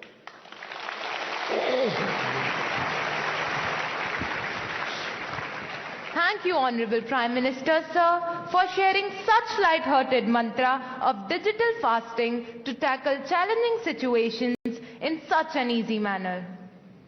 माननीय प्रधानमंत्री जी, हिमालय पर्वतमाला में स्थित प्राकृतिक सौंदर्य से भरपूर यूनियन टेरिटरी जम्मू से निदा हमसे आभासी माध्यम से जुड़ रही हैं एवं आपसे प्रश्न पूछना चाहती हैं। निदा, अपना प्रश्न पूछे। Honorable Prime Minister Sir, Namaskar. I am Nida of class 10th from Government Model High Secondary School, Sujma, Jammu. Sir, my question is, when we work hard but do not get the desired result, then how can we put that stress in a positive direction? Respected Sir, have you ever been through such a situation? Thank you. धन्यवाद निदा। माननीय प्रधानमंत्री जी, भगवान कृष्ण के उपदेश की भूमि, खेल जगत में ख्याति प्राप्त नीरज चोपड़ा जैसे विख्यात खिलाड़ियों के प्रदेश हरियाणा के पलवल से प्रशांत आपसे प्रश्न पूछना चाहते हैं। प्रशांत, कृपया अपना प्रश्न पूछे। माननीय प्रधानमंत्री जी, नमस्कार। मेरा नाम प्रशांत है।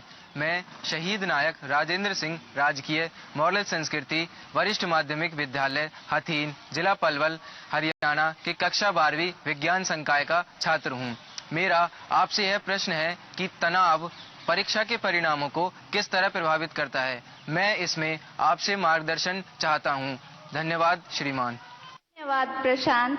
माननीय प्रधानमंत्री जी, निदा और प्रशांत की तरह देश भर के करोड़ों छात्र आपसे परीक्षा परिणाम पर तनाव का प्रभाव इस विषय पर मार्गदर्शन चाहते हैं। माननीय प्रधानमंत्री जी।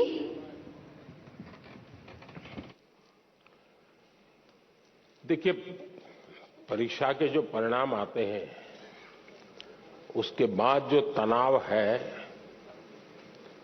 उसका मूल कारण एक तो हमने परीक्षा देकर के जब घर आए तो घर के लोगों को ऐसे पाठ पढ़ाए कि मेरा तो शानदार पेपर गया है, मेरा तो बिल्कुल 90 तो पक्का है और बहुत अच्छा करके आया हूं।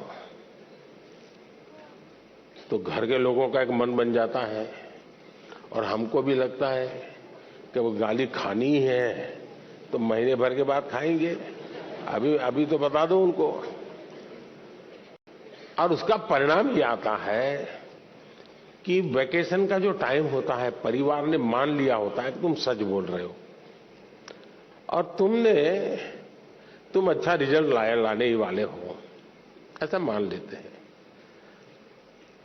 वो अपने दोस्तों को बताना शुरू कर देते हैं, नहीं इस बार तो बहुत अच्छा किया उसने और बहुत मेहनत करता था, अरे कभी खेलने नहीं जाता था, कभी रिश्तेदार के यहाँ शादी, वो अपना जोड़ते रहते हैं जैसा मेरा बड़ा। और एग्जाम का रिजल्ट आने तक तो उन्होंने ऐसा माहौल बना दिया होता है कि बस ये तो फर्स्ट सेकंड के पीछे रहेगा ही नहीं।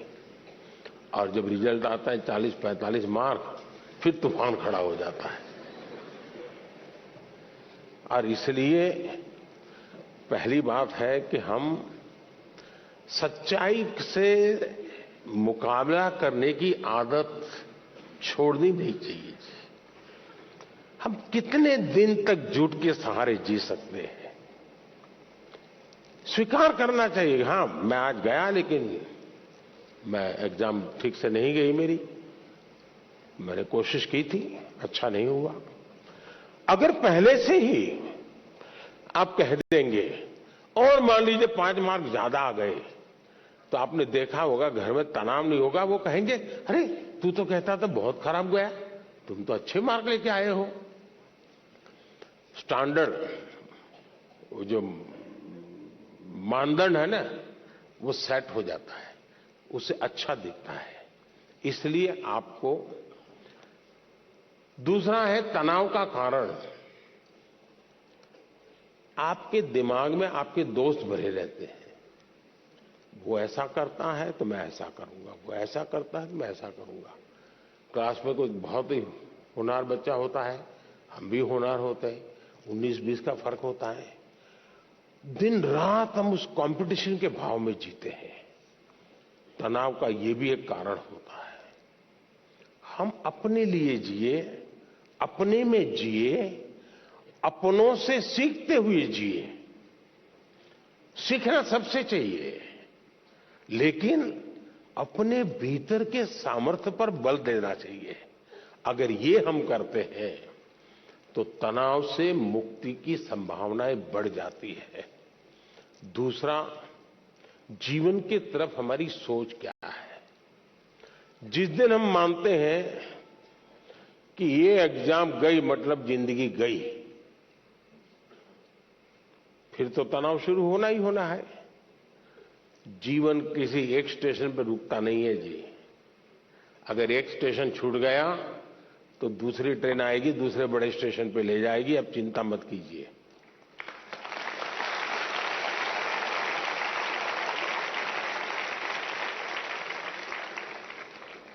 एग्जाम वो एंड ऑफ द लाइफ नहीं होता है जी। ठीक है, हमारी अपनी कसौटी होनी चाहिए, हम अपने आप को कसते रहें, अपने आप को सचते रहें, ये हमारी कोशिश होनी चाहिए। लेकिन हमें इस तनाव से मुक्ति का मन में संकल्प कर लेना चाहिए। जो भी आएगा, मैं जिंदगी को जीने का तरीका जानता हूं, मैं इससे भी निपट लूंगा। और ये अगर आप निकट कर लेते हैं तो फिर आराम से हो जाता है। और इसलिए मैं समझता हूं कि इस प्रकार के परिणाम के तनाव को कभी कभी उतना मन में लेने की आवश्यकता नहीं है जी। धन्यवाद।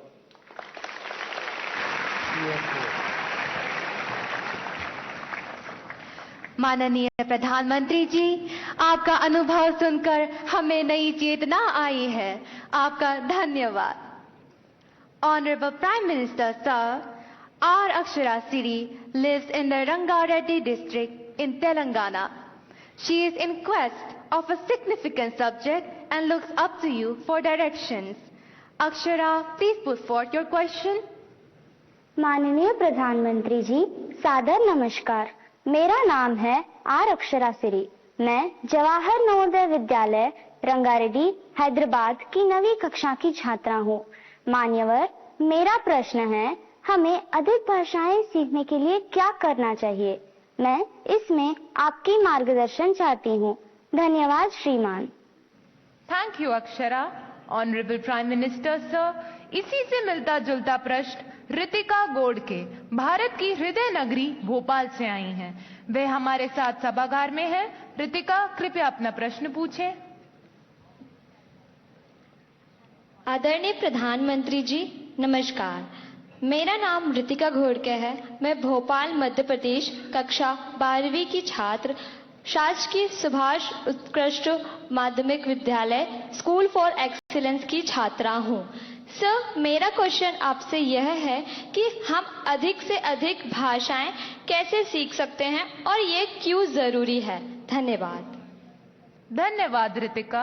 माननीय प्रधानमंत्री जी, कृपया अक्षरा और रितिका को बहुभाषी कौशल प्राप्त करने के लिए मार्गदर्शन करें, जो कि समय की आवश्यकता है। माननीय प्रधानमंत्री जी।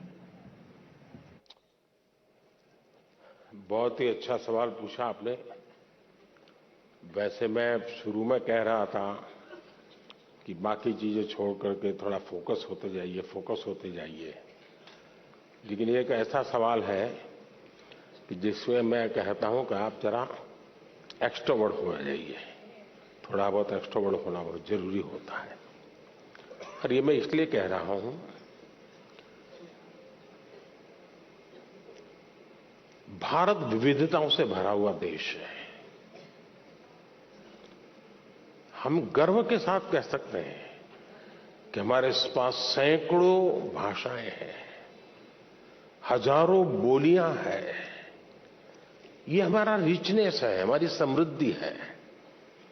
हमें अपनी इस समृद्धि पर गर्व होना चाहिए। कभी कभी आपने देखा होगा, कोई विदेशी व्यक्ति हमें मिल जाए और उसको पता चलेगा आप इंडिया के हैं, तो आपने देखा होगा कि थोड़ा सा भी वो भारत से परिचित होगा तो आपको नमस्ते करेगा, नमस्ते बोलेगा। प्रोनाउंसिएशन में थोड़ा इधर उधर हो सकता है, लेकिन बोलेगा। जैसा ही वो बोलेगा, आपके कान सचेत हो जाते हैं। उसको पहले राउंड में अपनापन महसूस होने लगता है। अच्छा, एक विदेशी व्यक्ति नमस्ते बोलता है, मतलब कि कम्युनिकेशन की कितनी बड़ी ताकत है, इसका ये उदाहरण है।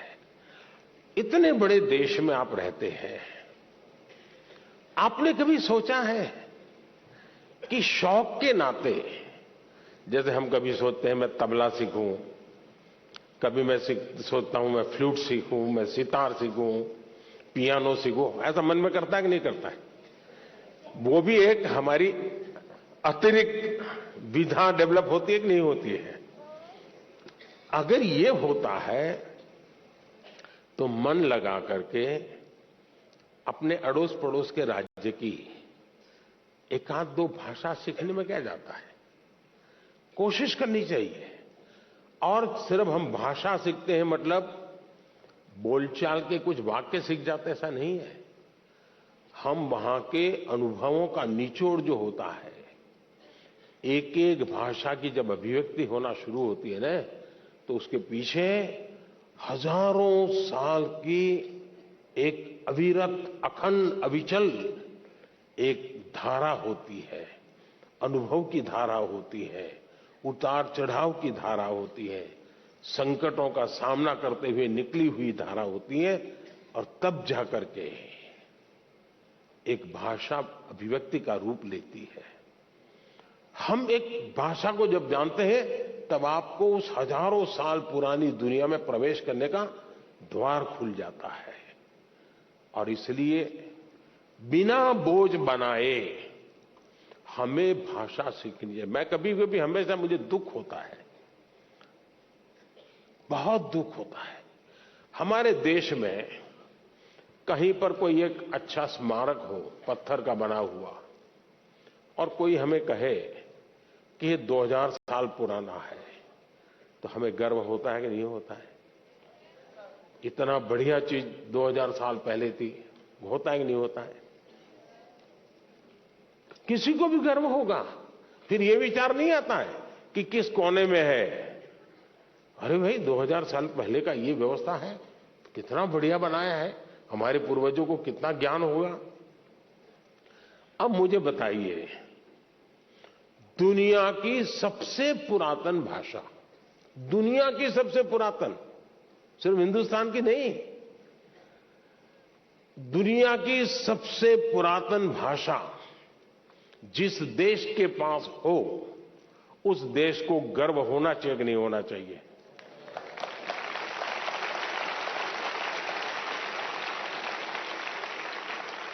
सीना तान करके दुनिया को कहना चाहिए कि नहीं कहना चाहिए कि विश्व की सबसे पुरातन भाषा हमारे पास है? कहना चाहिए कि नहीं कहना चाहिए? आपको मालूम है, हमारी तमिल भाषा ये दुनिया की सबसे पुरानी भाषा है, पूरी दुनिया की।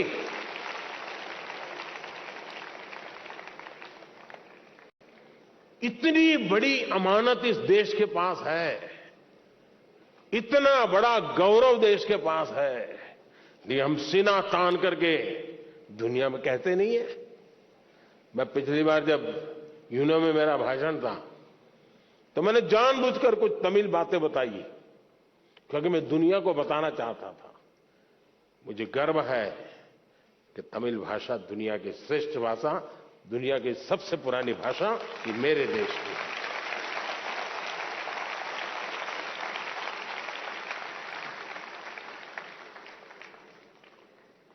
हमें गर्व करना चाहिए। अब देखिए, बड़े आराम से उत्तर भारत का व्यक्ति डोसा खाता है कि नहीं खाता है? खाता है कि नहीं खाता है? संभार भी बड़े मजे से खाता है कि नहीं खाता है? तब तो उसको उत्तर दक्षिण कुछ नजर नहीं आता है। दक्षिण में जाइए आप तो वहां परोठा सब्जी भी मिल जाती है, पूड़ी सब्जी भी मिल जाती है, और बड़े चाव से लोग खाते हैं। गर्व करते हैं कि नहीं करते हैं? कोई तनाव नहीं होता है, कोई रुकावट नहीं होती है। जितनी सहजता से बाकी जिंदगी आती है उतनी ही सहजता से, और मैं तो चाहूंगा हर किसी ने कोशिश करनी चाहिए कि अपनी मातृभाषा के उपरांत भारत की कोई न कोई भाषा, कुछ तो सेंटेंसेस आने चाहिए। आप देखिए कि आपको आनंद आएगा जब ऐसे व्यक्ति को मिलोगे और दो वाक्य भी अगर आप उसकी भाषा में बोलोगे, एकदम अपनापन हो जाएगा। और इसलिए भाषा को बोझ के रूप में नहीं।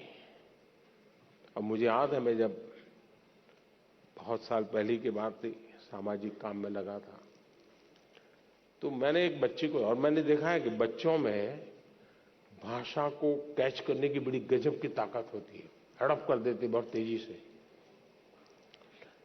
तो मैं कभी, हमारे यहाँ कैलिको मिल के एक मजदूर परिवार था अहमदाबाद में, तो मैं कभी उनके यहाँ भोजन के लिए जाता था। तो वहां एक बच्ची थी, वो कई भाषाएं बोलती थी। क्यों? क्योंकि एक तो वो मजदूरों की कॉलोनी थी, तो कॉस्मोपॉलिटन थी। उसकी माताजी केरल से थी, पिताजी बंगाल से थे। पूरा कॉस्मोपॉलिटन होने के कारण हिंदी चलती थी। बगल में ये परिवार मराठी था, और स्कूल जो होती थी वो गुजराती होती थी। मैं हैरान था, वो 7-8 साल की बच्ची बंगाली, मराठी, मलयालम, हिंदी इतनी तेज गति से बढ़िया बोलती थी। और घर में अगर 5 लोग बैठे हैं, इससे बात करनी है तो बंगाली में करेगी, इससे करेगी तो मलयालम में करेगी, इससे करेगी तो गुजराती में करेगी। 8-10 साल की बच्ची थी, यानी उसकी प्रतिभा खिल रही थी। और इसलिए मेरा तो आपसे आग्रह रहेगा कि हमें अपनी विरासत पे, और मैंने तो इस बार लाल किले से भी कहा था पंच प्राण की बात, अपनी विरासत पे हमें गर्व होना चाहिए। और हमें गर्व होना चाहिए कि हमारे पूर्वजों ने ऐसी भाषा हमें दी है। ये हर हिंदुस्तानी को गर्व होना चाहिए, हर भाषा पे गर्व होना चाहिए। बहुत बहुत धन्यवाद।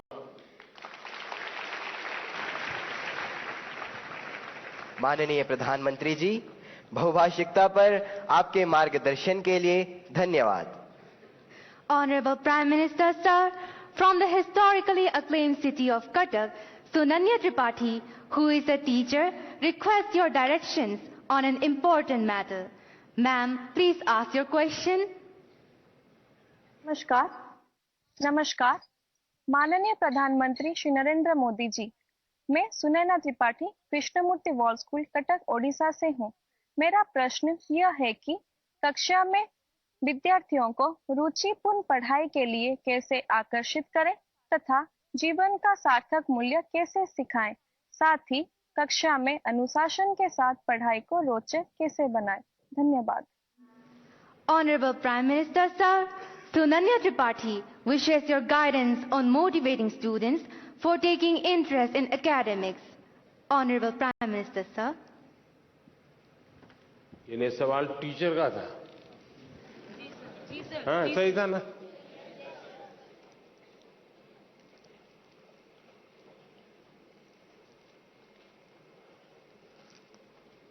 देखिए, आजकल अनुभव आता है कि टीचर अपने में खोए रहते हैं।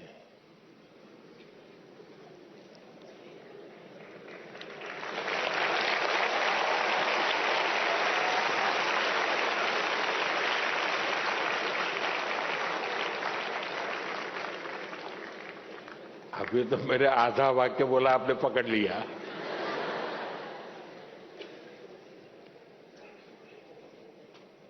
वो एक निश्चित सिलेबस 20 मिनट 30 मिनट बोलना है, अपना कड़कड़ाहट बोल देते हैं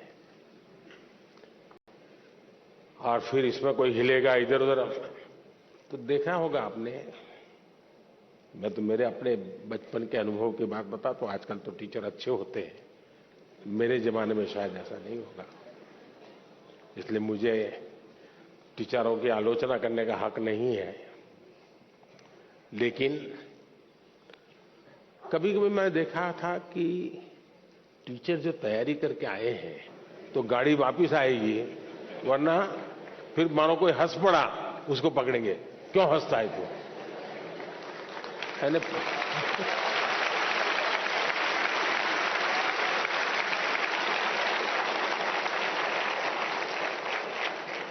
अच्छा, आज भी ऐसा ही होता है।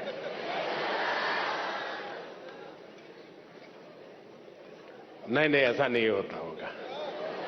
अब तो टीचर बहुत अच्छे होते हैं। आपने देखा होगा टीचर भी अभी मोबाइल फोन पे अपना सिलेबस लेके आता है, मोबाइल देख करके पढ़ाता है, ऐसा करता है ना। और कभी उंगली इधर उधर दब गई तो हाथ से निकल जाता है, वो खोदता रहता है, क्योंकि उसने पूरी तरह टेक्नोलॉजी को सीखा नहीं है। जरूरी 2-4 चीजें सीख ली और इधर उधर उंगली अड़ गई तो फिर वो डिलीट हो जाता है या खिसक जाता है, हाथ नहीं लगता है, बड़ा परेशान हो जाता है। सर्दियों में भी पसीना छूट जाता है उसको लगता है कि ये बच्चे, और उसके कारण जिसकी अपनी कमियां होती है उसका एक स्वभाव रहता है, दूसरों पर एक्स्ट्रा रौब जमाना ताकि अपनी कमियां बाहर ना आए। मैं समझता हूं हमारे शिक्षक मित्रों ने विद्यार्थियों के साथ जितना अपनापन बनाएंगे, विद्यार्थी आपके ज्ञान की कसौटी करना नहीं चाहता है जी, ये हमारा भ्रम है। टीचर के मन में होता है कि विद्यार्थी आपको अगर कोई सवाल पूछता है तो आपकी एग्जाम ले रहा है। जी नहीं, अगर विद्यार्थी सवाल पूछता है तो ये मान के चलिए उसके अंदर जिज्ञासा है। आप उसकी जिज्ञासा को हमेशा प्रमोट कीजिए, उसकी जिज्ञासा ही उसकी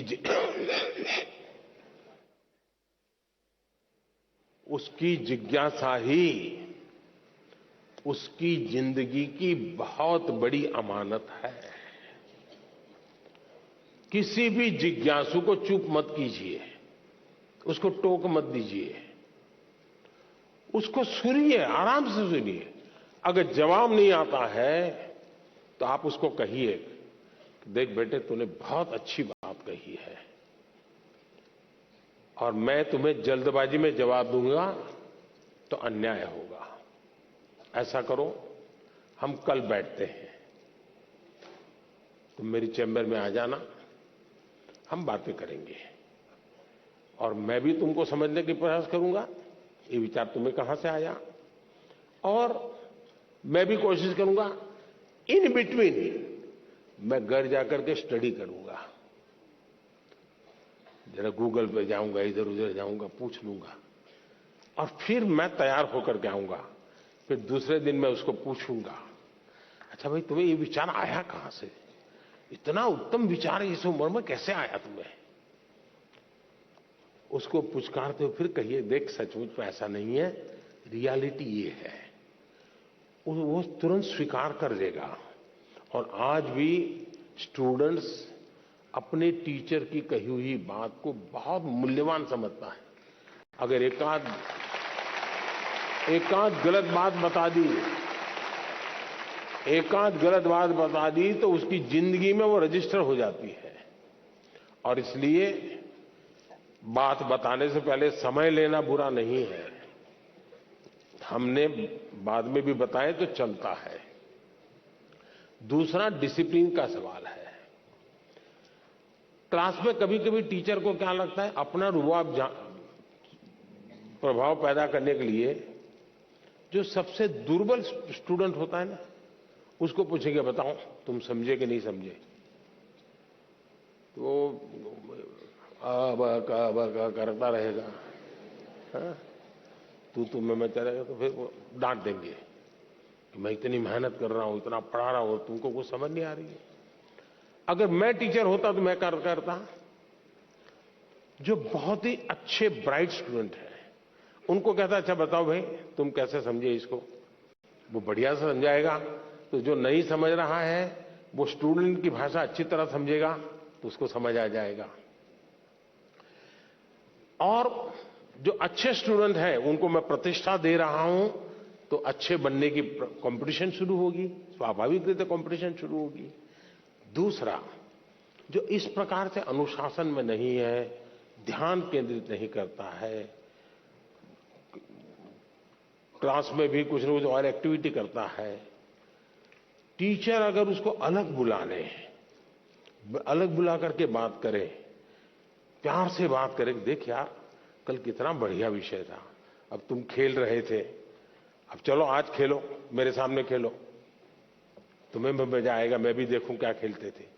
अच्छा बताओ तुम ये खेलने का काम बाद में करते और तुमने ध्यान दिया होता तो फायदा होता कि नहीं होता। उससे अगर संवाद करते तो उसको एक अपनापन महसूस होता, वो कभी इनडिसिप्लिन नहीं करता जी। लेकिन उसके ईगो को अपने अगर हर्ट किया तो फिर दिमाग फट गएगा। कुछ लोग चतुराई भी करते हैं, चतुराई भी कभी कभी काम आती है। जो सबसे शरारती लड़का होता है उसी को मॉनिटर बना देते हैं, बनाते हैं ना, वो मॉनिटर बन जाता है, क्लासरूम का एनवायरनमेंट भी सुधर जाता है। तो अनेक तरीके हो सकते हैं, लेकिन मैं मानता हूं कि हमें डंडा लेकर के डिसिप्लिन वाले रास्ते नहीं चुनने चाहिए, हमें अपनापन का ही रास्ता चुनना चाहिए। अपना रास्ता चुनेंगे तभी लाभ होगा। बहुत बहुत धन्यवाद। माननीय प्रधानमंत्री जी, इतनी सरलता एवं गहराई से जीवन मूल्यों की प्रेरणा पर आपका कोटि कोटि धन्यवाद। माननीय प्रधानमंत्री जी, परीक्षा पर चर्चा 2023 के अंतिम प्रश्न के लिए मैं आमंत्रित कर रही हूं दिल्ली से श्रीमती सुमन मिश्रा, जो कि एक अभिभावक है। वे सभागार में उपस्थित हैं और आपसे अपनी जिज्ञासा का समाधान चाहती हैं। मैम, कृपया अपना प्रश्न पूछिए। Good morning, Honorable Prime Minister. Myself, Suman Mishra. Sir, I seek your advice on how should a student behave in a society. Thank you, sir. धन्यवाद मैम। माननीय प्रधानमंत्री जी। स्टूडेंट सोसाइटी में कैसे बिहेव करे, यही पूछना है ना आपको। मैं समझता हूं कि इसको थोड़ा अलग दायरे में रखना चाहिए। हम किस सोसाइटी की बात करते हैं? जो हमारा सर्कल है वो, जिनके बीच हम बैठते उठते हैं, कभी अच्छी बुरी बातों में टाइम बिताते हैं, टेलीफोन पर घंटे बिता देते हैं। अगर उस लिमिटेड वर्तुल की बात करते हैं तो आप बच्चे होने देना चाहिए। मैंने तो कभी कहा था, शायद परीक्षा पे चर्चा पे ही कहा, कहीं और कहा मुझे याद नहीं है। मैंने कहा था कि 10वीं 12वीं की एग्जाम के बाद कभी बच्चे को पहले अपने स्टेट में उसको कहोगे, लो ये पैसे तुम्हें इतना देते हूं और 5 दिन के लिए तुम इतनी जगह पे घूम करके वापस आओ, और वहां के फोटो, वहां का वर्णन सब लिख करके ले आओ, फेंको उसको हिम्मत के साथ। आप देखिए वो बच्चा बहुत कुछ सीख करके आएगा, जीवन को जान करके उसमें विश्वास बढ़ेगा। फिर वो आपको ये नहीं चिल्लाएगा। और 12वीं का है तो उसको कहो तुम राज्य के बाहर जाकर के हो आओ, देखिए ये इतने पैसे हैं, ट्रेन में जाना है, विदाउट रिजर्वेशन जाना है, सामान इतना होगा, ये तुझे खाना दे दिया है, जाओ इतनी चीजें देख करके आओ और आकर के सबको समझाओ। आपने सचमुच में अपने बच्चों का ट्रायल लेते रहना चाहिए। उनको समाज के भिन्न भिन्न वर्गों में जाने के लिए प्रेरित करना चाहिए। उसको कभी पूछना चाहिए कि भाई तुम्हारी स्कूल में इस बच्चे ने इस बार कबड्डी में अच्छा खेला था, तुम उसको मिले क्या? जाओ उसके घर जाके मिलके आ जाओ।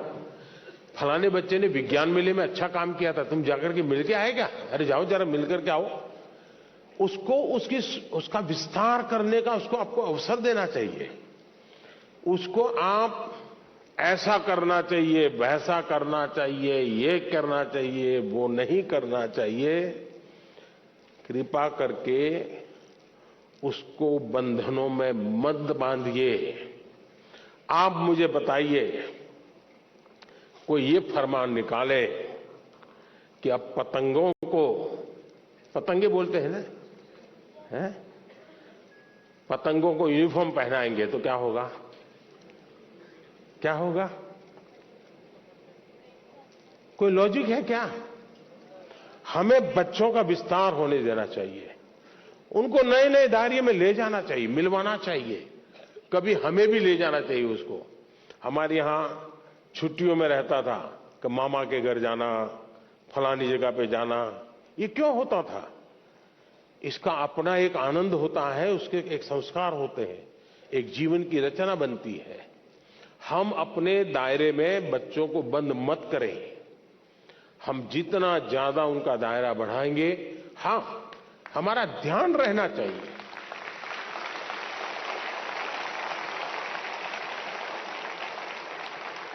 हमारा ध्यान रहना चाहिए कि उसकी आदतें कहीं खराब तो नहीं हो रही है, कमरे में खोया हुआ तो नहीं रहता है, उदासीन तो नहीं रहता है। पहले भोजन पे बैठता था तो कितनी हंसी मजाक करता था, आजकल हंसी मजाक बंद कर दी। क्या प्रॉब्लम है? माँ बाप को तुरंत स्पार्क होना चाहिए। ये तब होता है जब बच्चों को वो एक अमानत के रूप में ईश्वर ने उसको एक अमानत दी है। इस अमानत का संरक्षण, संवर्धन उसका दायित्व है। ये भाव अगर होता है तो परिणाम अच्छे आते हैं। ये भाव अगर होता है मेरा बेटा है, मैं कहूंगा वो ही करेगा, मैं ऐसा था इसलिए तुझे ऐसा बनना है, मेरी जिंदगी में ऐसा था तेरी जिंदगी में ऐसा होगा, तो फिर बात बिगड़ जाती है। और इसलिए आवश्यकता यही है कि खुलेपन से हमें समाज के विस्तार की तरफ उसको ले जाने का प्रयास करना चाहिए। उसको जीवन की भिन्न भिन्न चीजों में जुड़ने के लिए प्रेरित करना चाहिए।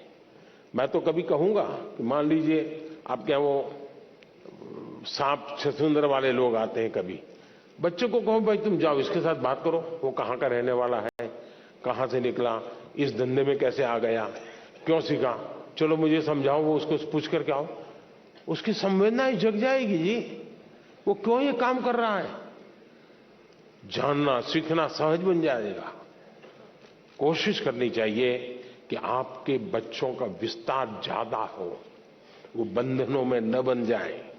उसको खुला आसमान दीजिए, आप उसको अवसर दीजिए, वो समाज में ताकत बन के उभरेगा। बहुत बहुत धन्यवाद।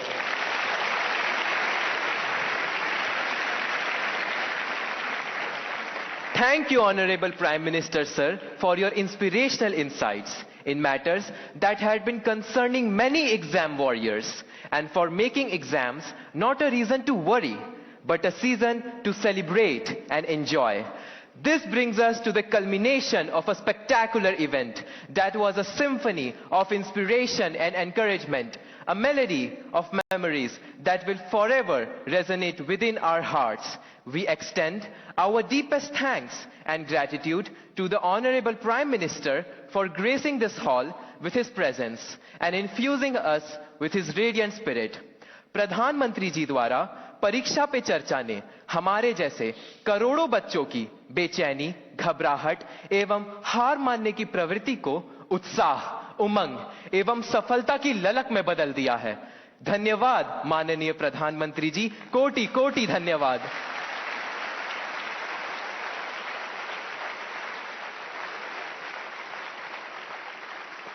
आप सबका भी बहुत बहुत धन्यवाद। और मैं जरूर चाहूंगा कि हमारे विद्यार्थी, हमारे अभिभावक, हमारे टीचर्स ये अपने जीवन में तय करें कि परीक्षा का जो बोझ बढ़ता चला जा रहा है, एक वातावरण क्रिएट हो रहा है, उसको जितना ज्यादा हम डाइल्यूट कर सकते हैं करना चाहिए। जीवन का उसको सहज हिस्सा बना देना चाहिए, जीवन का एक सहज क्रम बना देना चाहिए। अगर ये करेंगे तो परीक्षा अपने आप में एक उत्सव बन जाएगी। हर परीक्षार्थी का जीवन उमंग से भर जाएगा और ये उमंग उत्कर्ष की गारंटी होता है। उस उत्कर्ष की गारंटी उमंग में है। उस उमंग को लेकर के आप चलें, यही मेरी आपको शुभकामनाएं हैं। बहुत बहुत धन्यवाद।